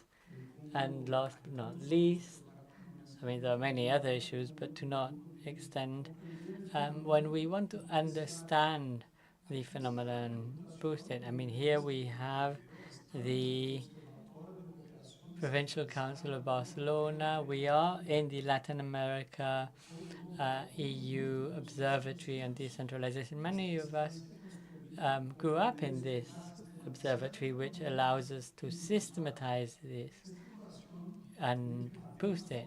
We need our heart to beat stronger. Let's do this from now on. Thank you. It's now the turn of Ms. Marcela Dino to try and conclude this panel. It's been a truly enriching panel, and it's very difficult to bring it to a wrap. Thank you so much. I'll try wrapping up, mentioning 3 important takeaways from the very enriching discussions. One thing is that the point of convergence are global agendas. The SDGs, biodiversity, COPs, and many other regional agendas are point in common. An important aspect when discussing these global agendas is how local agendas, local governments have gained visibility, and one way of gaining visibility is through these voluntary reports. Local governments have made a huge effort to explain how we are contributing to the achievement of the Sustainable Development Goals. How do we do this? By giving visibility and boosting local policies and programs that start at a local level and then move up to the national and international level. This is true for the experience in Bogota and in Chile. So by giving visibility to the programs and activities of local governments, we can have an impact in terms of the achieving the SDGs. One of the key elements we mentioned is the type of alliances we forge. And for alliances to prosper, we need to build trust. And trust has to be built at several levels. We can build trust locally through the alliances that we've seen in Bogota from a community level, or with the private sector, or from the cooperation stakeholders.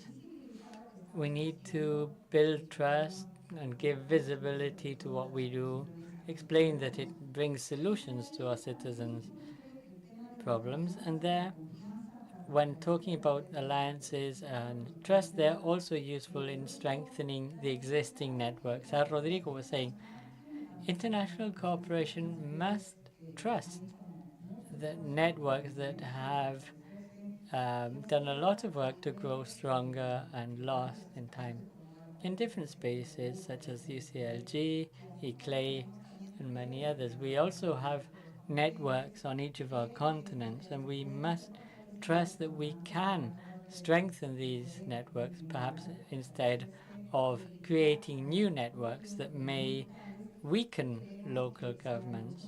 And what we want is for local governments to be much more visible. Now, one important thing that was mentioned was that we can't leave anyone behind. So even if we have our global agendas, and we've been talking about the renewed EU Select strategy, we need to have an agenda that brings us together and makes us stronger. So in this sense, I'd like to echo what Rodrigo was saying. We have to build a common agenda that we can then look back on. We need a series of indicators. We need a set of commitments, things we would like to do from now to next year, and 1 year down the line we must be able to look back and evaluate if we've reached our goals. Yesterday they also mentioned the need to realize that there is a call by the UN Secretary General Antonio Guterres to look at how local and national governments can come together in achieving the Sustainable Development Goals. And in 2024, there is a call for a new pact for the future, and that national and local governments, we have to come together with private stakeholders and civil society to reach the SDGs. There are topics of shared interest like cross-border cooperation and security. And in the case of Latin America, we are deeply affected by insecurity, and we need a joint effort to tackle this. And I'll leave it at that. I think the discussion was very enriching. We've heard from great experiences, and as Carmenza was saying yesterday, we need to trust, we need to observe and have an open mind in finding answers to all of the demands put across to us by our citizens in our territories. Thanks, Ms. Andino. Thank you all very much for your contributions. Let's continue and move on to the next panel. I chose to prioritize the discussions in the room, and this last panel went overtime because I thought the contributions were really interesting. And I will kindly ask for the indulgence of our next 4 panelists. It's a panel on the conclusions of the forum, and I guess most of you have followed the follow. The goal of this panel was to summarize and share all of the more relevant contributions. So here I will kindly ask the panelists to come up on stage and to really try and summarize. We have to make up the time we've lost. So I'll call on Fabiana Goyeneche, Executive Secretary of Mercociudades, to come up on stage. Ms. Lara Mendez, Mayor of Lugo, Spain. Mr. Jesus Otamendiz Campos, the Vice Governor of Havana, Cuba. And Mr. Juan Manuel Asturias, Mayor of Antigua in Guatemala, to join me on stage.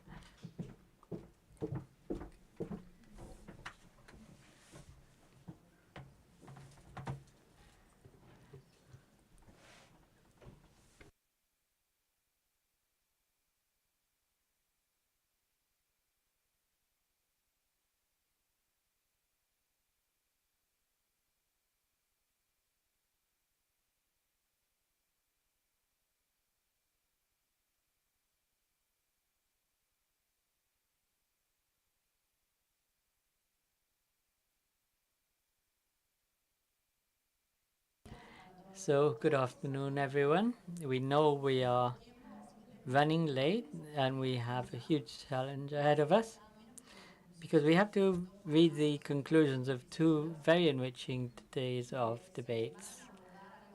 And we dealt with the hot topic of today, the role of local governments and what local governments must do to strengthen relations between the EU and Latin America and the Caribbean. On day 1, we discussed the state of decentralization, democracy, human rights, participation, and how all of this happens in our local governments and the role of local governments.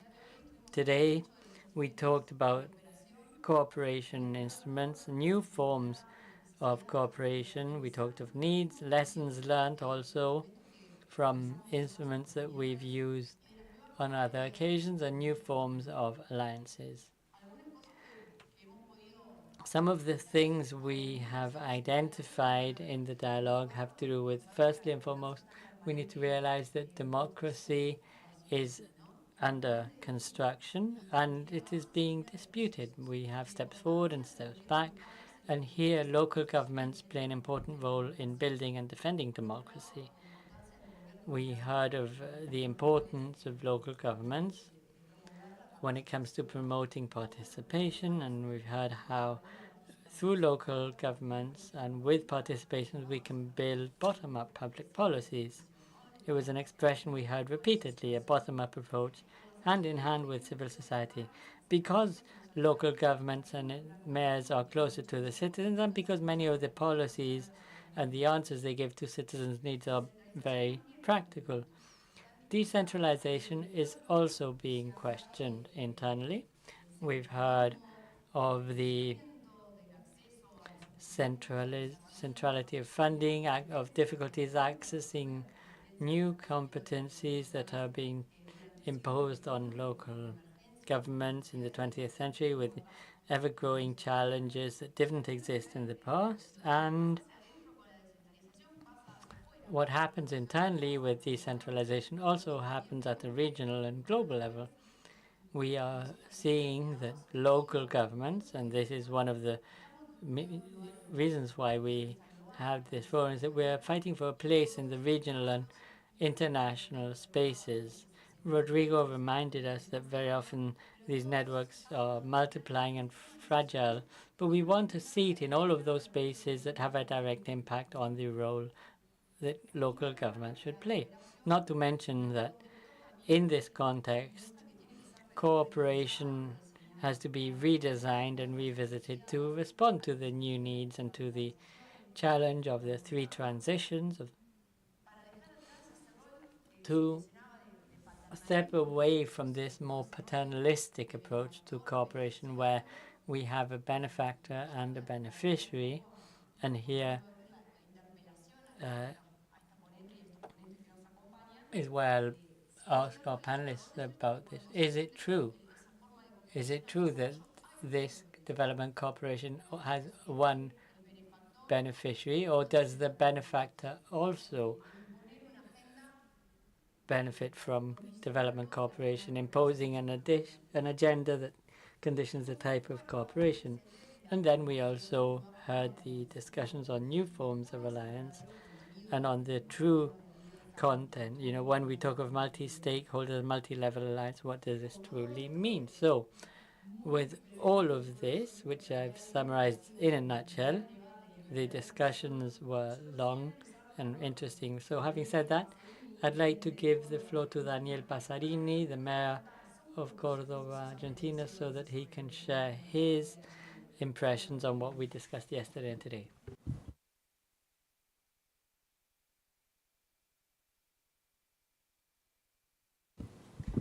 No lo tenemos a Daniel presente, acabo de ver. Bueno, seguimos con Lara entonces. Daniel is not here, just realized, so let's go with Lara Mendez, Mayor of Lugo, Spain. Good morning, everyone. It is a great pleasure to be here, to be able to participate and learn. It's been 2 very intense days of work with lots of notes made, not just to share, but also to learn from other experiences. I'll try to summarize and even provide some contribution, since it's always good to contribute more. I'm going to talk about 2 cities in Galicia, Lugo and Coruña. Lugo, 100,000 inhabitants, 250,000 A Coruña. In terms of territory, 330 square kilometers, in A Coruña, 38 square kilometers of land. So the management, even of the resources, that obviously is something that we take on given competencies, but also because of legislative attribution. We do not rebate. We are already seeing the difference of the different municipalities and of the different territories. We are talking about 2 cities that are less than 100 kilometers apart, and there is a hugely different management of resources. Waste collection is not the same in a city council of 38 square kilometers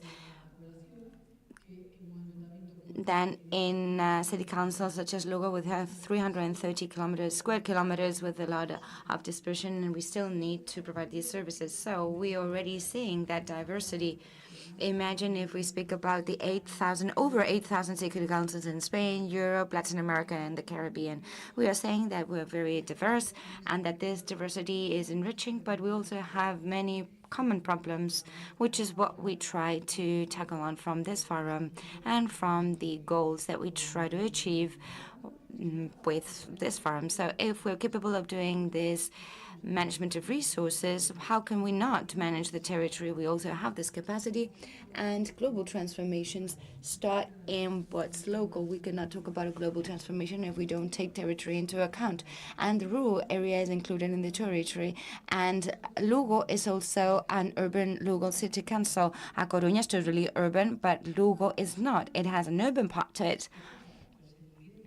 It takes up 10-15% of the territory, and the rest of the territory is rural territory where there's population, where there's groups of people. We have to take sanitation, water, the power grids, water collection, and waste collection, and we're managing all the territory there. And that is where we focus on what was said yesterday and today. We are in a situation of democratic crisis, which generates a lot of insecurity and fears to losing the rights that we have acquired and the freedom we have acquired, because we need to continue working constantly with them or on them to keep them and preserve them. And this was also mentioned a lot. And Manuela spoke about taking care of democracy already, which is basically to observing it, to use some measures to palliate the situation. We need to take care of our democracy because it's what truly allows us to have that equal and fair territories and to achieve that common goal for all. And we need to strengthen municipalism, which was also something that was dealt with here, in order to share inequalities. We talk about gender inequalities. We won't go into now. We could. Pero hablamos de combatir las desigualdades de género. We talk about gender inequalities, diversity, social inequalities, so that nobody is left behind in this tough road that we have ahead. We need to also fight climate change. And we have a lot to say and contribute there from local spheres. Lugo is a city council that is very clearly going for the use of our natural resources. We are promoting the use of wood to create buildings, using wood as the main structural element. We have 2 buildings that are being completed 100% with wood that allows us to be much more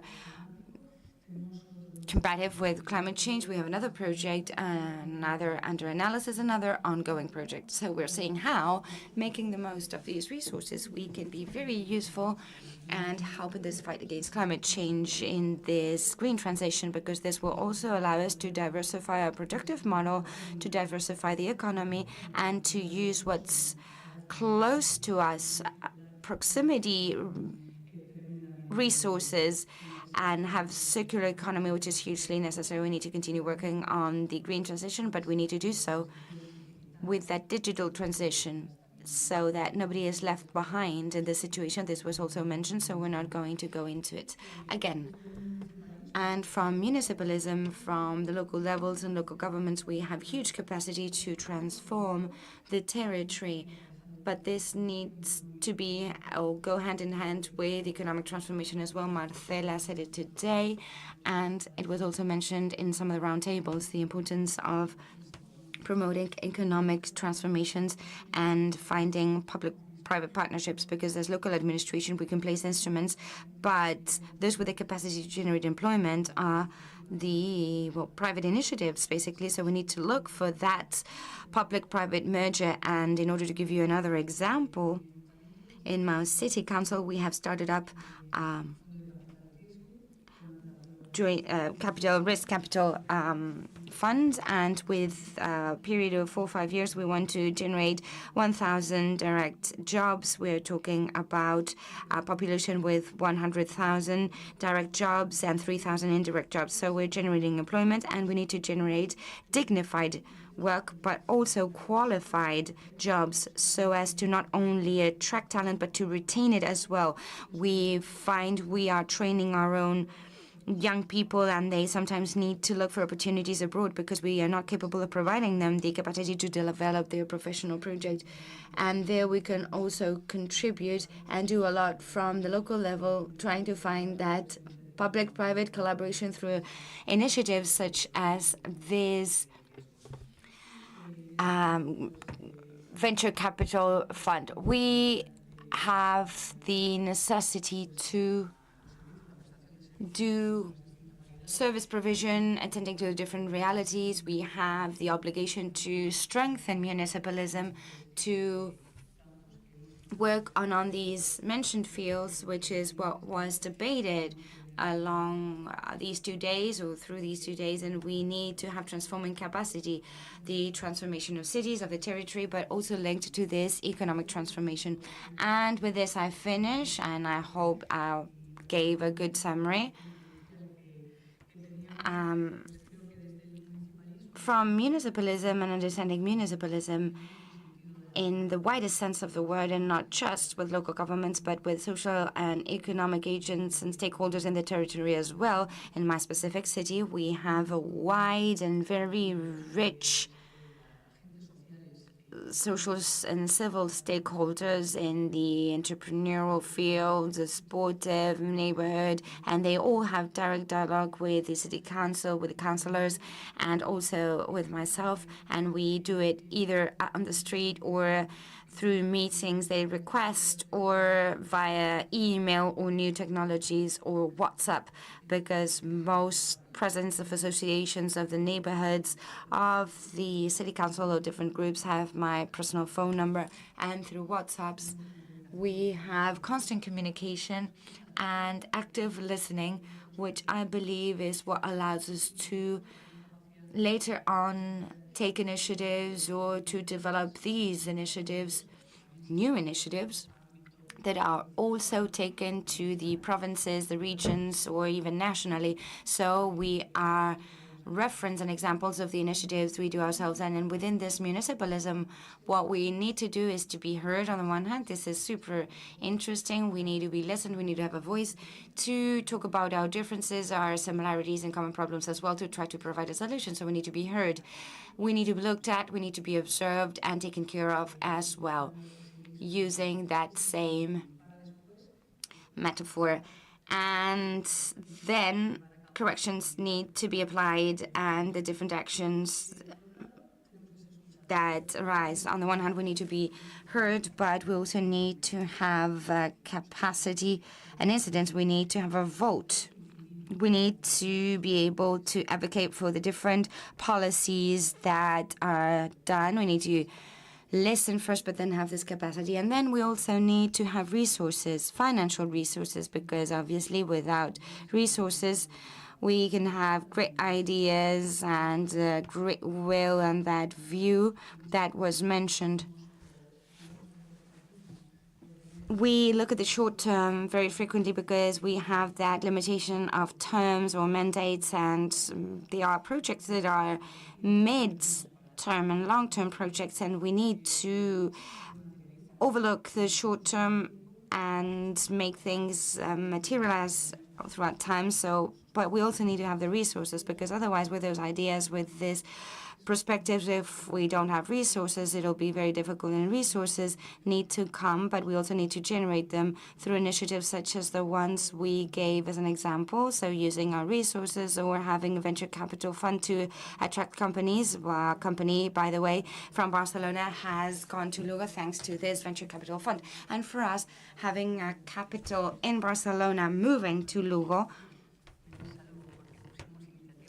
because of these initiatives, it is proof that this works and that they can move forward. So being heard, being taken into account, and having financial resources to be able to transform everything global from the local level. Muchísimas gracias, Lara. Sin duda, nos quedamos con la escucha activa, ¿no? La importancia de la escucha.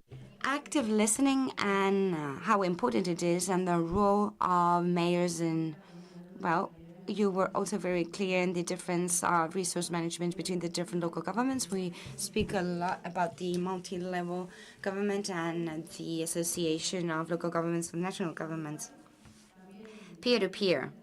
But we also need to understand how equality dialogue happens and how centralism has an influence. And through the centralism, resource allocation between the different local governments. And when you spoke about the land planning and, well, we talked about the right to the place, moving or shifting from the right to the city to the right to the place, and the meaning of this concept.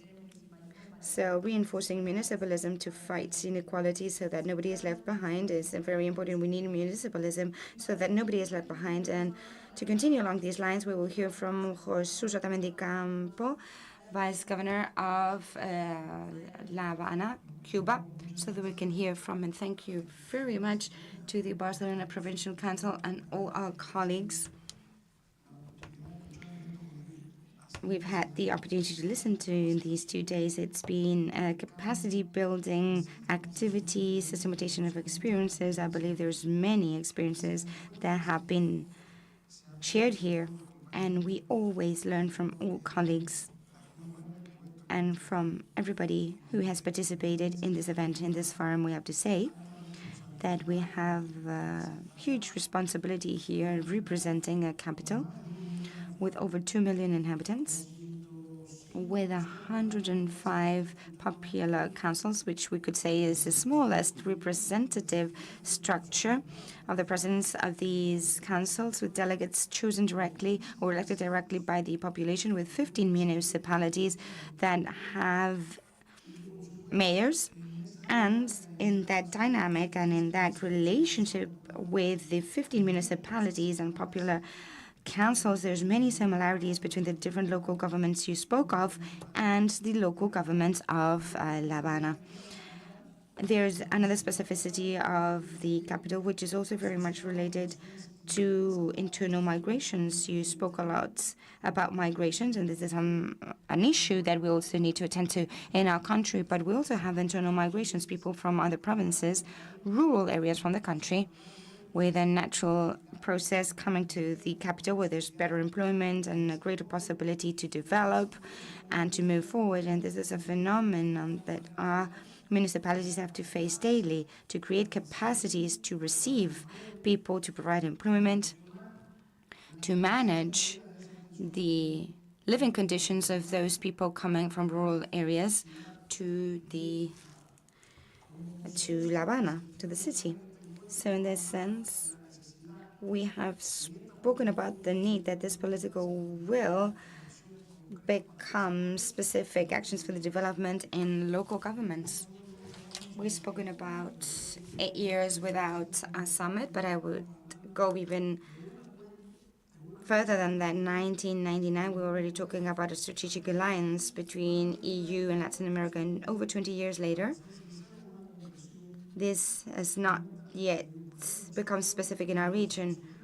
So this is a positive step. Yes, there's many global changes generating challenges, and we need to continue defending Latin America as an area for peace, free of war.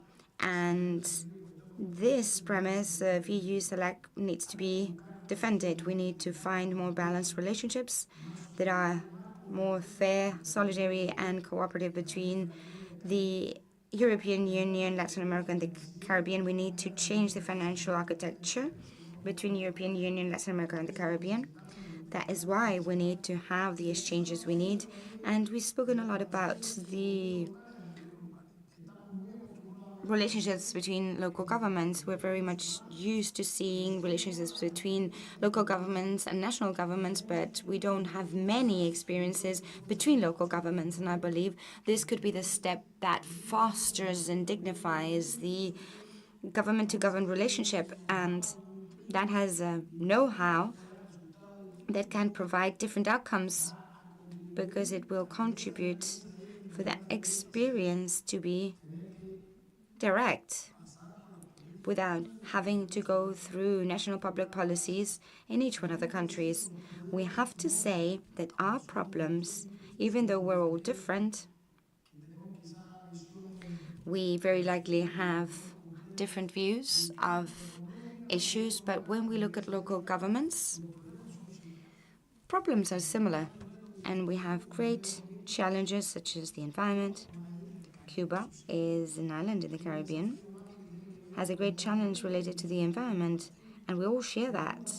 We have great problems on how to manage solid waste in our local governments, how to manage employment, dignified employment and quality employment in our local governments, how to manage education, healthcare in our country. Healthcare is public and education is public, culture is public. And that is a great challenge for our local governments because it's up to them to manage and approve the budgets to maintain that education, to preserve that public health. That generates huge challenges in the midst of a financial crisis that is international. There is a huge block in our country, and we have to say that local governments need to appropriately manage all these resources to maintain public education and public health care and so many more things that we could do if we could have the collaboration of the European Union in the development of our towns and cities, and also to eliminate gaps and inequalities. We need to perform a critical analysis, and having universal public policies is not always good to eliminate social vulnerabilities. We have the example of having public policies in education. It's access for free and universal for the entire population. And I always wonder, in Cuba, any citizen can get to university. Yes, they can all get to university, but not everybody does, because it depends on the starting point, it depends on the culture, it depends on the vulnerabilities in a family, in a community, in a district or neighborhood.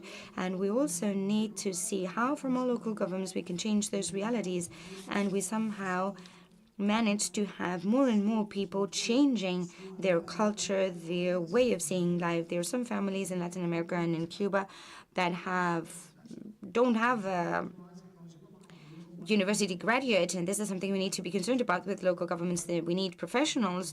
We need to have communities that somehow move forward in the development, in the social development. And there is another element that has been mentioned here very firmly and strongly. And I would like to mention in my conclusions that are very much related to the alliance between local governments and academia. The problems that we face are multi-sectorial and interdisciplinary, very difficult, very complex ones, and nobody on their own from a local government can transform this. The tackling of these issues needs to necessarily have public alliances with the private sector, with the academia, with the financial stakeholders and social networks in order to identify causes, in order to properly identify where the gaps are, and to have actions that allow to transform that social reality. Nobody on their own in this globalized world, in this world with a global crisis, can respond to the social problems of the population. And we all have a common goal here, and what has been mentioned here by all mayors and institutions, which is the improvement of the quality of life of our people. And this is a principle we all defend. And as a result of this forum, in the European Union and Latin America, we can all directly contribute to the quality of life of our people. And finally, I would like to underline the idea that in recent times, collaboration with the bodies of the UN, UNDP, FAO, and the World Food Programme, UNICEF, we have good relationships and good projects. But despite this, with European Union, we could set an example to set mechanisms that help us change the financial architecture to have faster mechanisms to reach our local governments. Thank you so much. Many thanks, Jesus. I believe that the great takeaway message is local governments as builders of peace and cities and territories as builders of peace, both in Latin America, Caribbean, and Europe. This is a message that is hugely important to stress today. First, we spoke about the new challenges of local governments, and migration, no doubt, is one. Migration is a right, but it also entails huge challenges in our regions, and especially by local governments. And Speaking of fighting inequalities, we have talked a lot about the fact that in the EU CELAC, there's also unequal relationship from this very starting point. There's an unequal situation. We spoke about the Urbal project and many other ways of cooperation. So, going back to that, what was left of that in Europe and Latin America? It was also present, or we also heard about the weakness of many networks and the dependence from Europe in so many senses. So we also need to take this into account. And no doubt, with the alliances we've mentioned so much, the essential role of academia that has also been present in yesterday's session and today, and the need to change the financial structure. And in many multilateral spaces, we have been speaking about this. If we want to move forward in autonomy and financial structure, the different mechanisms and tools and instruments need to change. And to continue along these lines, and the last intervention, we will invite Juan Manuel Asturias, Mayor of Antigua and Guatemala, to tell us about his conclusions and his views on yesterday and today. Many thanks. Thank you for inviting me and for having the privilege of learning from you all and living together with you all. It's been a very fruitful session, looking at all the similarities and differences that we have. I come from the city of Antigua, Guatemala, a small municipality in Guatemala, but with a long history and culture. It is human world heritage with many challenges as well as all local governments.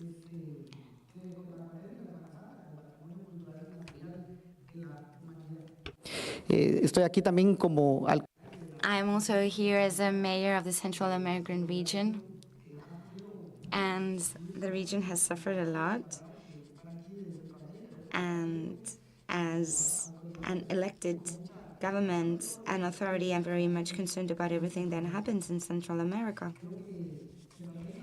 I believe that with the information we had with over 1,800 city councils, we have lots of challenges, that political crisis that we are experiencing at the level of the region in all countries. I believe this is something that we need to speak about, and this is the consequence that's been a consequence of the disaffection of people with governments and the weak results of politicians locally and nationally.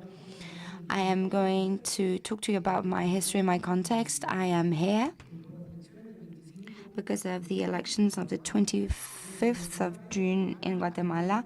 It's the first time that the vote wins the presidency, and it's a true rejection that has had no response. And locally speaking, in particular, I access through a local civic committee where I participate. We were precisely tired of this, and we tried to bring a totally different proposal. And this is how we go into consistency. The consistency people were mentioning yesterday. We live in a municipality that is very rich but full of challenges. There is chronic famine or illness. We see technological challenges as well, and we start giving participation to citizens, something that was totally unprecedented.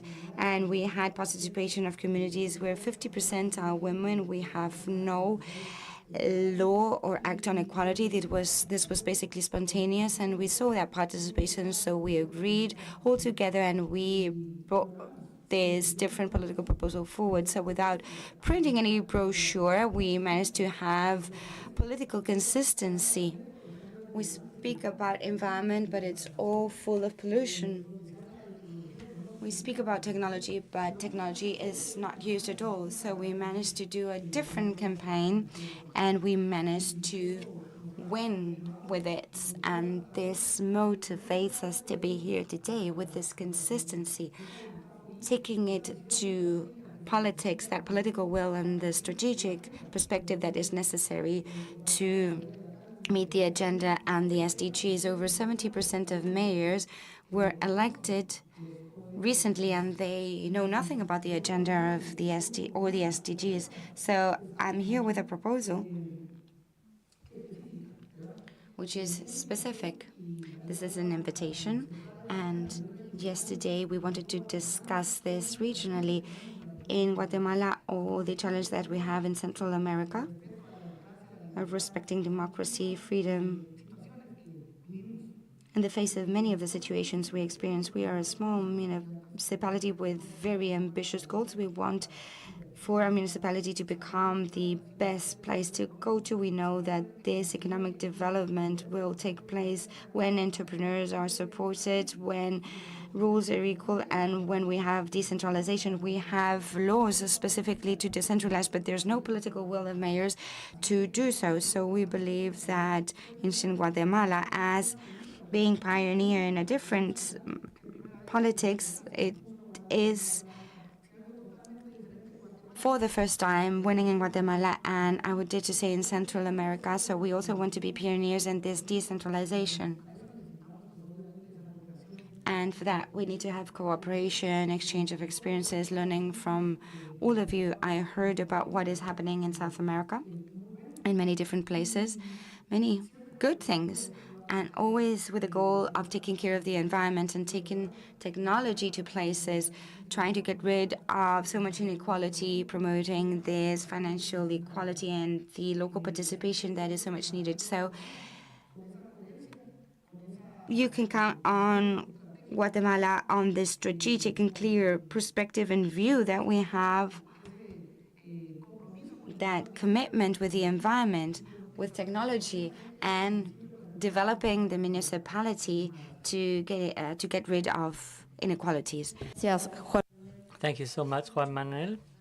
We've said a lot during yesterday and today on the need to build trust and to converge among local governments and the different levels of government, the need for convergence among regions, and we need citizens to be on board. It's closely linked to what we were saying, the importance of regaining our citizens' trust. We have to converge with our citizens and to regain trust, for them to regain trust in politics and our institutions. It's a way of caring for democracy. In the UCLG, in our Pact for the Future, we have a mention on how we must be committed to better government, better democracy, more transparency, and it's essential in both regions. Now we need to care for our planet, setting an example from the time you start breathing until you reach a local government. We also mentioned how important we need to use innovation and new technologies for this. These are fundamental instruments, and if we do not use them to support the environment, it would make little sense. I think it's clear how important it is to continue our discussions on the advance of centralism, the importance in tackling all forms of inequalities. Structural inequalities exist in and among regions. And I'd love to go back to the concept that was mentioned today in the opening session. In one of the panels, they said, how should we do this? Are we using the right indicators when it comes to defining how cooperation is distributed? Should we really be using only economic indicators, or should we take inequality into consideration? Even if it is true that states are the ones who have to guarantee rights and battle inequalities and improve people's lives, what happens if this isn't the case? What should local governments do? Do they take over? I mean, during the pandemic, it was clear that beyond the response of national governments, it was local governments at the forefront of the battle. No matter what indicators, regardless as to whether they were low, middle, or high-income countries, it was the local governments there, whether or not they had competencies in the matter or not, they responded. And a great part of the social and economic impact was carried by local governments. So perhaps it's time to question these concepts and really consider whether the indicators and the criteria we're following today,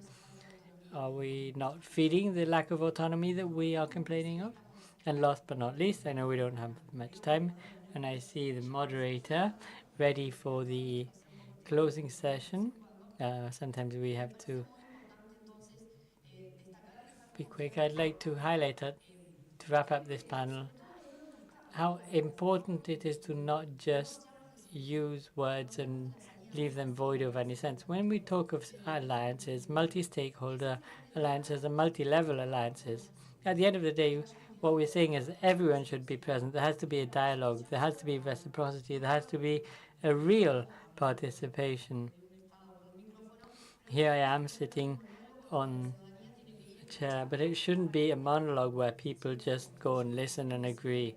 They have to participate in designing and executing and monitoring and evaluating public policies so that at the end of the day they can participate in many other ways other than just voting for their local representatives. The organized civil society participant, also the private sector, has to be a stakeholder and contribute to the development of policies.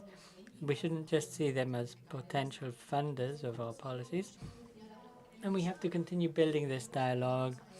And from the onset, we can say that not only do we want a seat at the table where these matters are discussed, we don't just want to be present in side events, but we want to have our own seat at the table.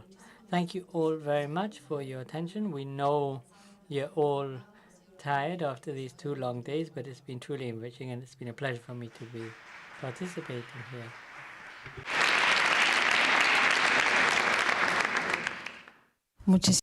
Thank you so much, Fabiana, for the efforts made in this panel. It's been a true privilege and a luxury to have 3 elected representatives on this final panel to explain and relate the conclusions to their own lived experience. So thank you all for very much. So we're now moving on to the closing session and declaration. I remind you all that we would like to take a group picture at the end. Before that, however, we will move on to the closing session. Before that, I will read out loud the final declaration of this forum, which has been drafted by a group of people who followed the discussions. It's slightly long. I'll try reading it quickly because I don't want to take up any more time. But it's important that this is all in writing. There's a preamble. I won't read it. It's on the participants. And I'll go straight into the declaration. It reads as follows. The representatives of local governments of the European Union and the Community of Latin American and Caribbean states welcome that within the framework of the Spanish presidency of the Council of the European Union, we resume dialogue between the European Union and Latin America and the Caribbean. We hope the commitments taken on by the summit of the heads of state and government EU CELAC held in Brussels on 17 and 18 July 2023 will pave the way to a renewed relationship that should never have stopped. We share the axis of dialogue for that summit, strengthening cooperation in multilateral forums, peace and security worldwide, trade and investment, the tackle and fight against climate change, and justice and security for our citizens. We'd like to highlight our strong conviction on the importance of having local governments participate in drafting the new agenda for relations between the EU, Latin America, and the Caribbean so that it has real impact when implementing a development model that is low in carbon emissions, energy efficient, inclusive, sustainable, and resilient, that translates into public policies that serve its territories and communities. We are convinced that this new agenda, which comes up with a strategic partnership through a strengthened political debate, fostering trade and investment, will not be possible unless you count on the governments in both regions and without creating multi-level alliances. We consider this new agenda must be aligned with the 2030 agenda. Both agendas have to be landed territorially for the objectives to be met. We, nevertheless, notice that there's a long way to go for local governments in both regions to be central in this renewed strategy, not just because of the existing asymmetries between both regions, but also because the impact of global issues find different expressions in Latin America and in Europe. We'd like to manifest our concern and lack of motivation because in the final declaration of the EU CELAC summit, there was no reference to the recommendations that came out of the EU Caribbean Forum, Partners for Change, Youth, Society and Local Authorities, where they were calling for the summit to listen to the voices of the local authorities, to take into account its experience and to offer a seat at the table to renew the strategic partnership between both regions.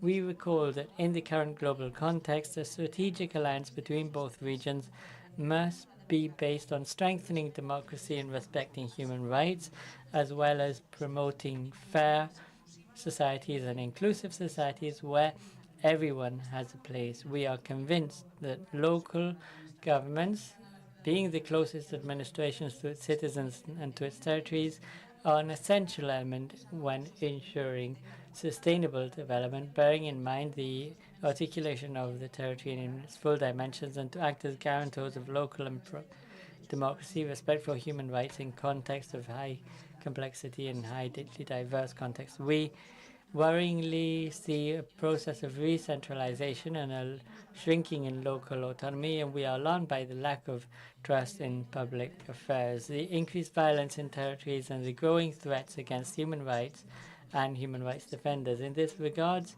local governments are committed to take care of our democracy as a guarantee for equality and freedom for our citizens, and we underscore the importance of care policies as a spinal cord of our participation. We reaffirm our commitment to peace and to the importance of guaranteeing peace from within our territories and communities. We therefore are available to the EU and to the community of Latin American and Caribbean states to contribute towards the implementation of the new agenda. We acknowledge the role that the associations of local governments in both regions have in strengthening the partnership between the European Union, Latin America and the Caribbean. We call on the European Union to come up with clear guidance on how the investment agenda planned for the region developed within the framework of Global Gateway will benefit citizens, will respect and promote fair trade,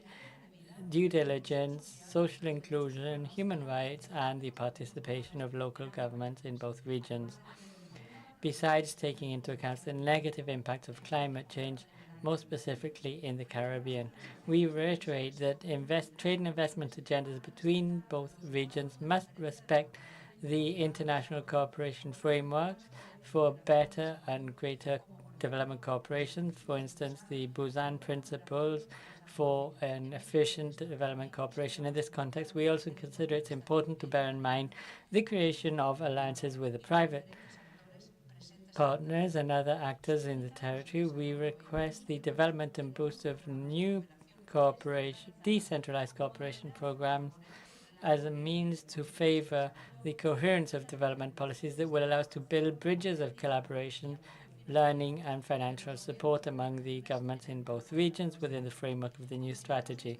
We consider it necessary to create a permanent and clearly defined mechanism of dialogue between the European Union and the Commission of Latin America and Caribbean states and local governments in both regions to monitor the development of the agenda and the strategic EU CELAC roadmap designed for the period 2023-25, based on and in coordination with institutions such as the EULAC Foundation and instruments such as the Decentralized Cooperation Observatory EU LAC and other institutions at a regional level. We clearly support the need to institutionalize the Forum of EU LAC local governments as a space to monitor and follow up the renewed strategy of the European Union and its territorial landing, as well as the projects developed under the framework of the Global Gateway.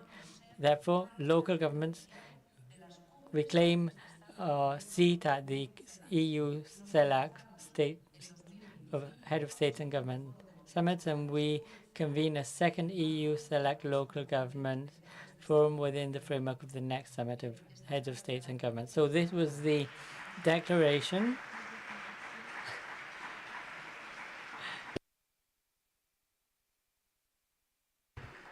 I think this declaration picks up on all of the demands put across by the different panels. And now we will close the forum, and I will ask those who will be making the concluding remarks to come up onto the panel. We have Mr. Hafkin, Mayor of Rosario, Ms. Emilia Saiz, Secretary General of the United Cities and Local Governments, Mr. Luis Martinez Cicluna, Secretary General of the Spanish Federation of Municipalities and Provinces, Ms. Leila Pajín, President of EU LAC Foundation, and last but not least, Nuria Parlon, Deputy Representative of International Relations 2030 Agenda. Thank you.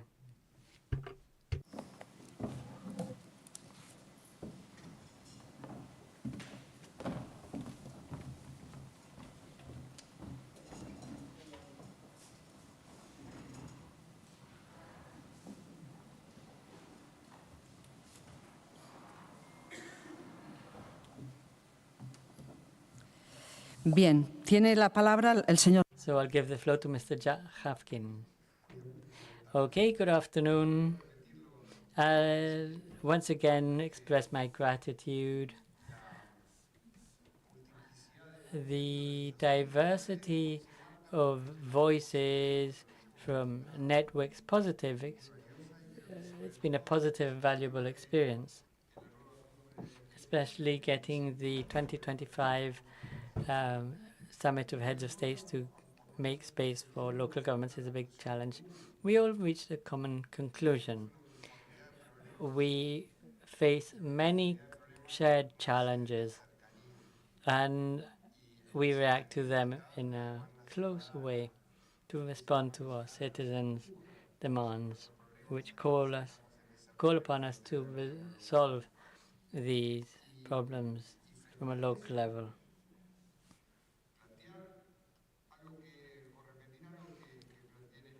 And I'd like to repeat something I said in my first initial intervention. And I don't say this representing the city, I represent Merco Ciudades. There are new rights, there are growing citizen demands, and very often the states are not very responsive, and this puts a value that for the EU and Latin America is key, and that is democracy at risk. We are seeing some positive experiences, such as the ones explained by the mayor of Antigua, but we are also seeing negative experiences in surveys. As we can see in Latin Barometer, there is a shrinking trust in democracy in our region, and this is made worse by a thing that was mentioned here.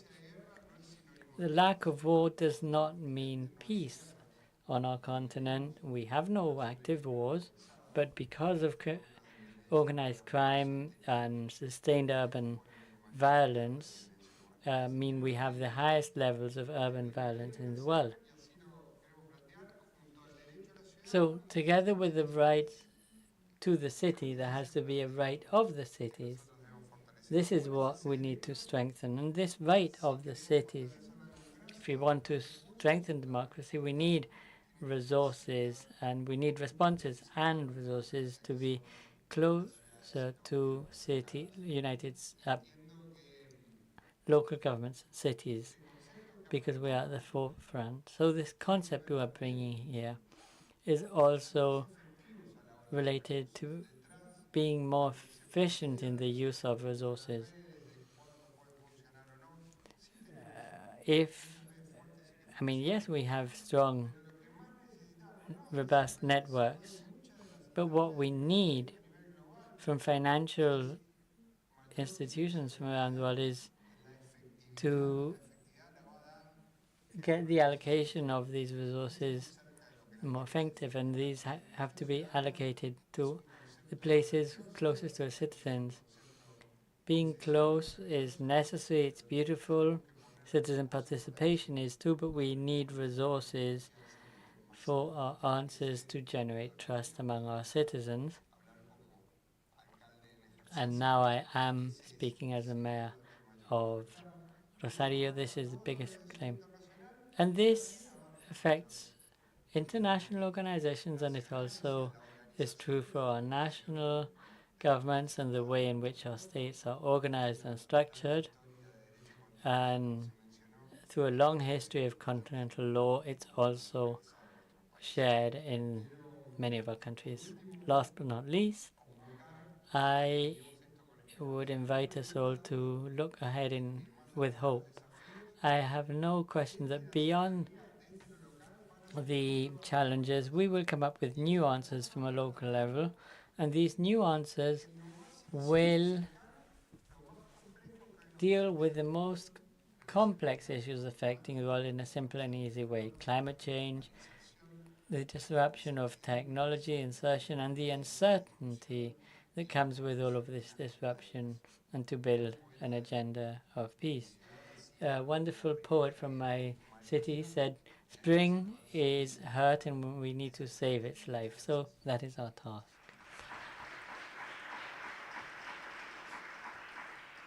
Thank you so much.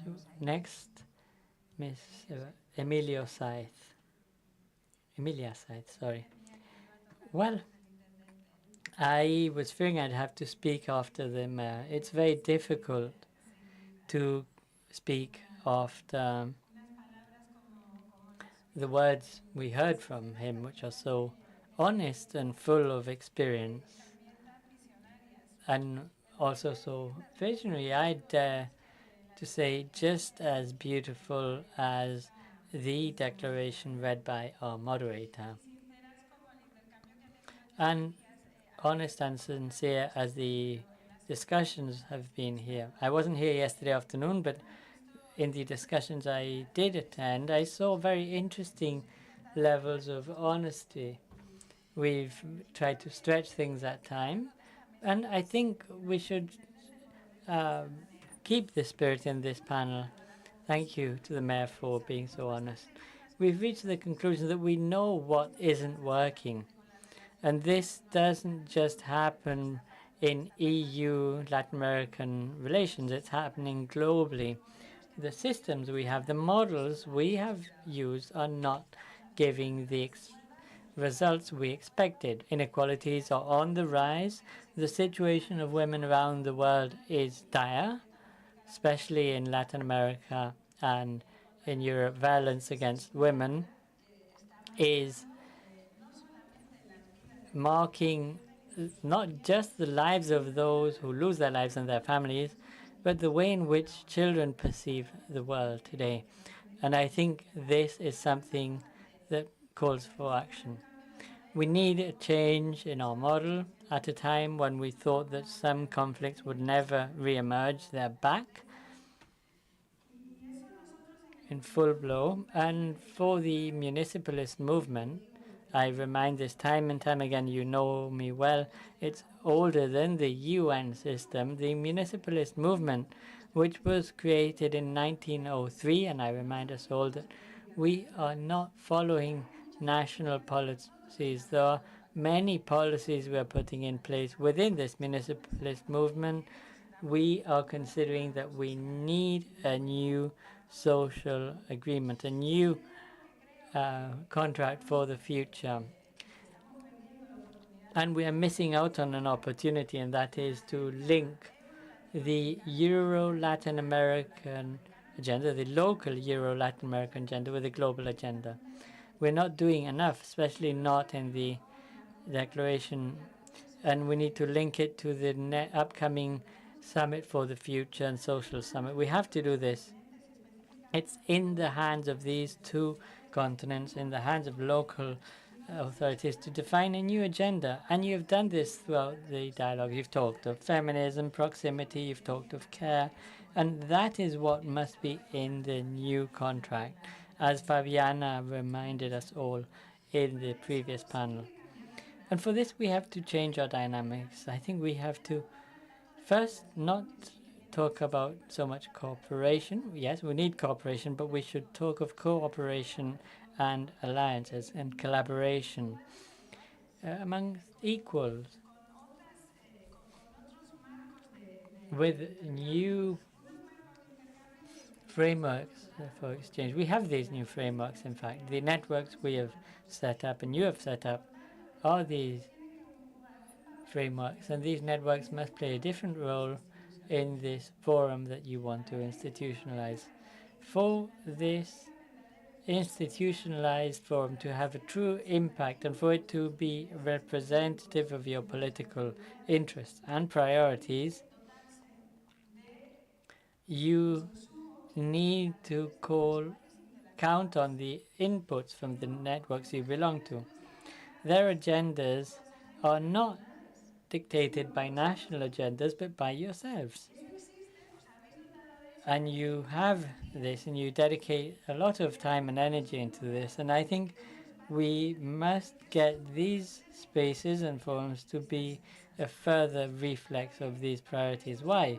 Well, so that these forums don't just stay among each other, but rather so that we can dialogue with international organizations and national governments. We want to call on them because they are the ones we're trying to call on.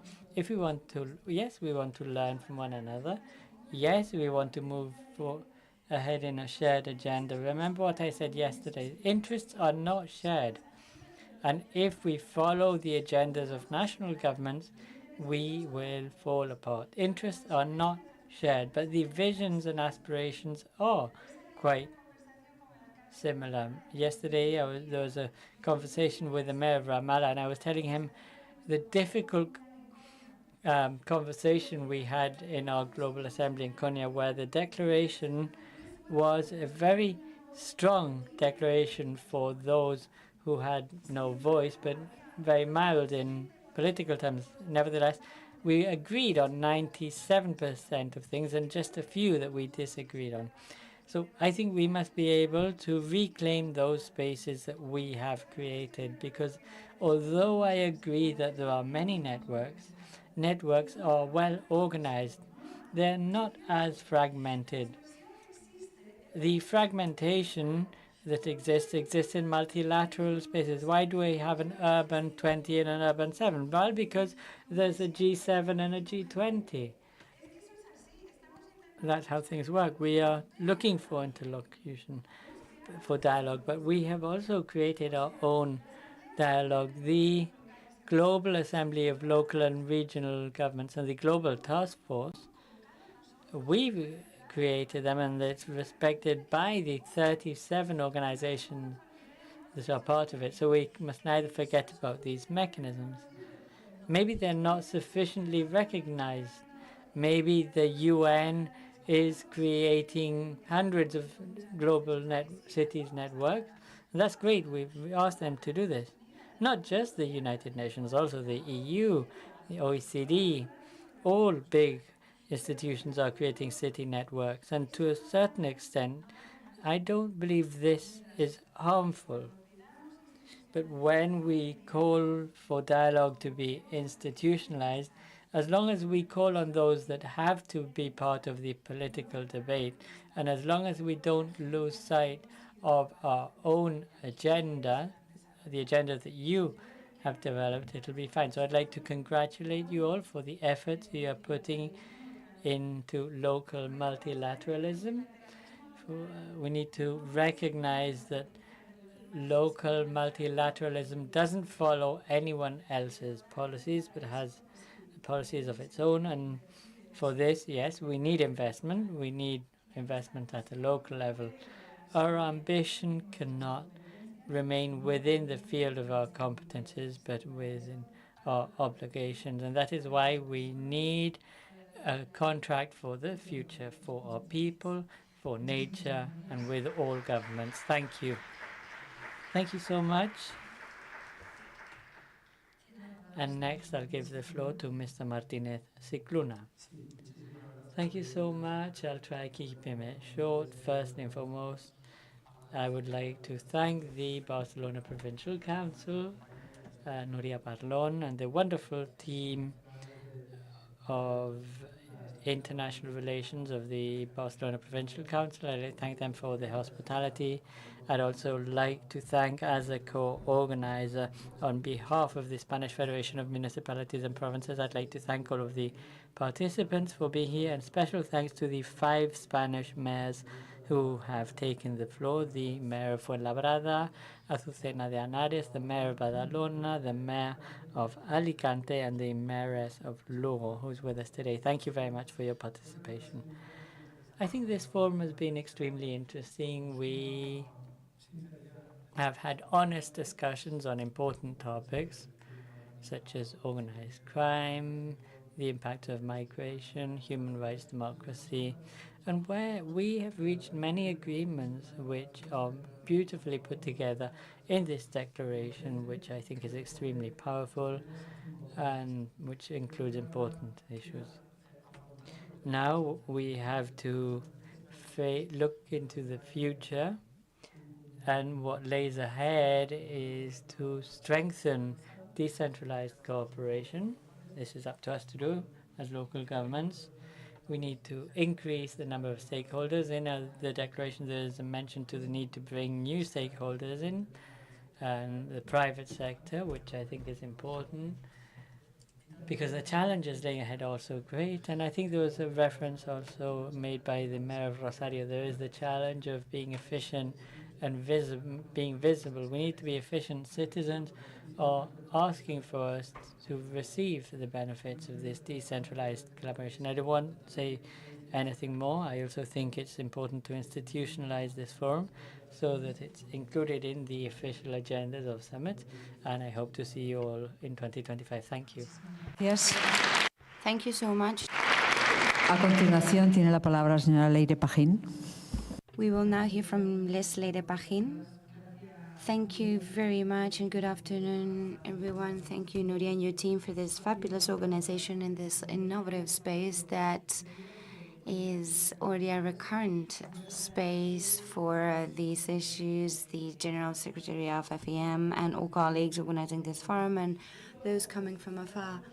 My words are just to provide value to everything we've been capable of doing here today and yesterday in this 48 hours, because it is basically duplicating the commitment of continue working together in a moment when polarization and noise are increasingly greater, finding political spaces with this strength, soundness, and unanimity, this consensus and the quality of the declaration we have just heard from very different stakeholders with ideological views that are so different has a very significant value.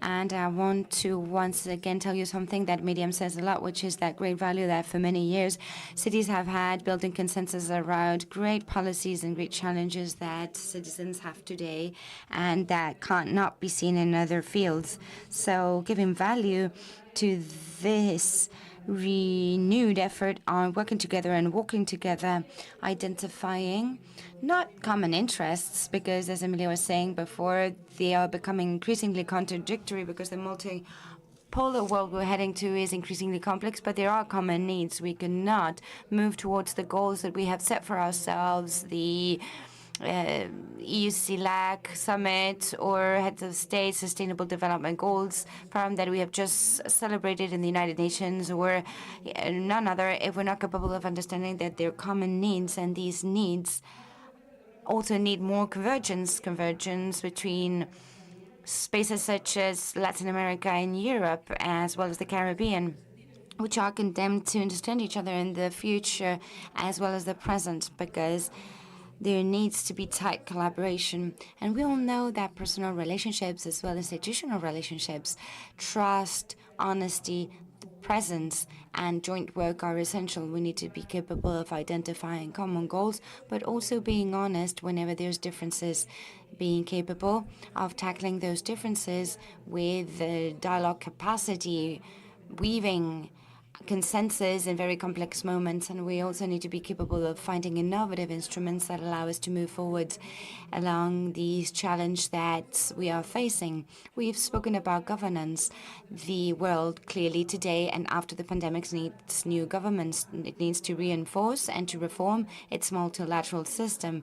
And more than ever, we need the voice and the capacity of cities, because only cities are the ones that are truly transforming this global agenda and turning it into specific answers. That is why in the debate of the reform of the multilateral discussion, we need cities with leadership capacity and capacity to be heard. We've also spoken about peace. We could not talk about any other goal in this room today when we once again see how international law is violated, the Geneva Conventions and the establishments and standards, the most sacred humanitarian standards that we hadn't seen for a very long time. If there's no peace, there's no democracy or stability, and there can be no sustainable development. And once again, cities need to be capable of raising our voices very clearly so that we can go once again to diplomacy in capital letters, capable of weaving alliances and peace in all corners worldwide. We also talked about territorialization, because working about municipal realities is to talk about very different realities.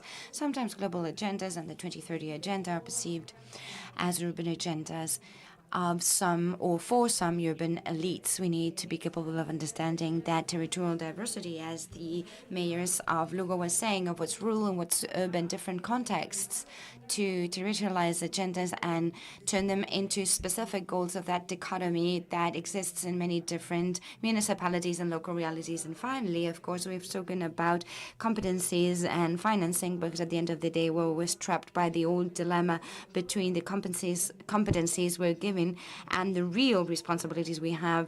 Local governments, well, it's basically everything is up to them, because citizens are knocking on their doors to find answers, but they have no legal competencies or funding to do so. So we need to work together so that there's access to that funding, and so that in that debate on governance, competencies are more related to responsibilities and not the formal establishments that are established so far, or have been established so far. We have a long way ahead, but this declaration lands the previous one further with a name and a last name. It is a very good roadmap to continue working together, to get coordinated in the summits to come, to continue pushing into reality and have specific names for the big goals that the international agenda will continue to establish. So congratulations to everything that you've done in these 2 days. Thank you so much.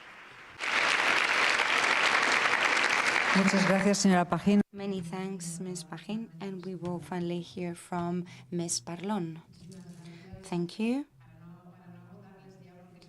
I don't want to tie you even more, because there's lots of work hours. There's a conclusion here, and in 48 hours we've been able to draw up declarations. It's the one that's been read. Well, that is something incredible. I've listened to it very carefully, and it touches upon all the challenges we see in local governments, precisely to do something that the declaration was mentioning very clearly, which is basically to take care of democracy. This means to keep the levels of quality of life that, with all the difficulties of the international context, all the threats that have been announced and debate through the different roundtables, and that are conditioning the progress and the advancement and are conditioning the life. And we're talking about the conflict in Middle East, or the war between Ukraine and Russia, and the inequalities in the different territories and the different parts of the world. So being capable of taking care of democracy from the local government perspective means to place decentralization and development at the center of the political debate. Something that the declaration of heads of states unfortunately didn't manage to do, precisely denying that the debate or discussion must be focused in those two elements. So decentralization and the subsidiarity principle as a basis to take care of democracy and to strengthen it, and then at the same time we do it developing public policies that take into account the singular nature of territories, but are also capable of facing appropriately the great challenges marked by great global agendas. The 2030 agenda which has a clearly state logic, but local governments have been capable of de-escalating it to provide responses as development measures. So to decentralize basically means to democratize. Decentralizing means to having development as a real measure, being effective when it comes to managing public policies, making democratic, as was said in the previous roundtable, so that citizens can not only vote every 4 years, but so that they can become co-creators or joint creators of those policies affecting them directly. Changes in the financial structure and the changes that must take place from state structures related on how to local power is conceived is essential. And it's also been said and must be tackled in the future, because the great challenge is that cities don't have to manage everything that the different upper layers within the institutional architecture should do or be in charge of, doing it without resources, without competencies, and very clearly limited with legislative boundaries that don't allow us to provide appropriate responses to all the challenges we're seeing in the cities according to the different specificities they have. So, and this was also the goal that we had as Provincial Council. This forum should be used to fine-tune with these great challenges. For 2 years now, the European Union and EU, CELAC, big states of Latin America, have been not looking at each other, basically, but local governments have been sharing through the different instruments. We have to articulate cooperation, whether global networks or bilateral networks. We've been capable of including other stakeholders, public, private, and universities, to generate development in our corresponding countries with all the challenges, contradictions, and with all the differences that we see geopolitically. The conclusions we've drawn today are very relevant to claim the strength of local governments and the respect of local power. The local power should be able to lead great transformations and the great global changes that can, many of which can be corrected with a better dimensioning of problems, including those stemming from the territories and local governance. And I want to thank the joint organizers of this forum, the Spanish Federation of Municipalities and Provinces, with the General Secretary, the General Council, and Mercociudades, and the 15 entities that have supported in the organization of this forum that must be repeated in the future as a strategy to land all those conclusions that are done in future summits. Also, all the team of international relations and all the support team of the Provincial Council that have worked very carefully with huge dedication for so many hours so that you could be here as comfortable as possible in this gathering, and also with the entity we normally work with, NUE. So we've been able to participate in this Peace Award awarded to Fight of Human Rights, Azaide Castillo. It was a very nice event here in the building of the clock. And, well, all the technical team working for the Provincial Council, and to Milagros Oliva for conducting this event, the moderating tasks, and all her work has also been very relevant. So thank you very much, and we will continue working both in the present and the future.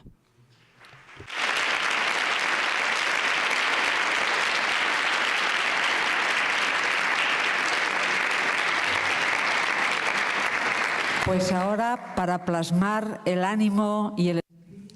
So now, in order to show the good spirits we've all shared during these 2 days, we will have a family photo in order to show this for the future.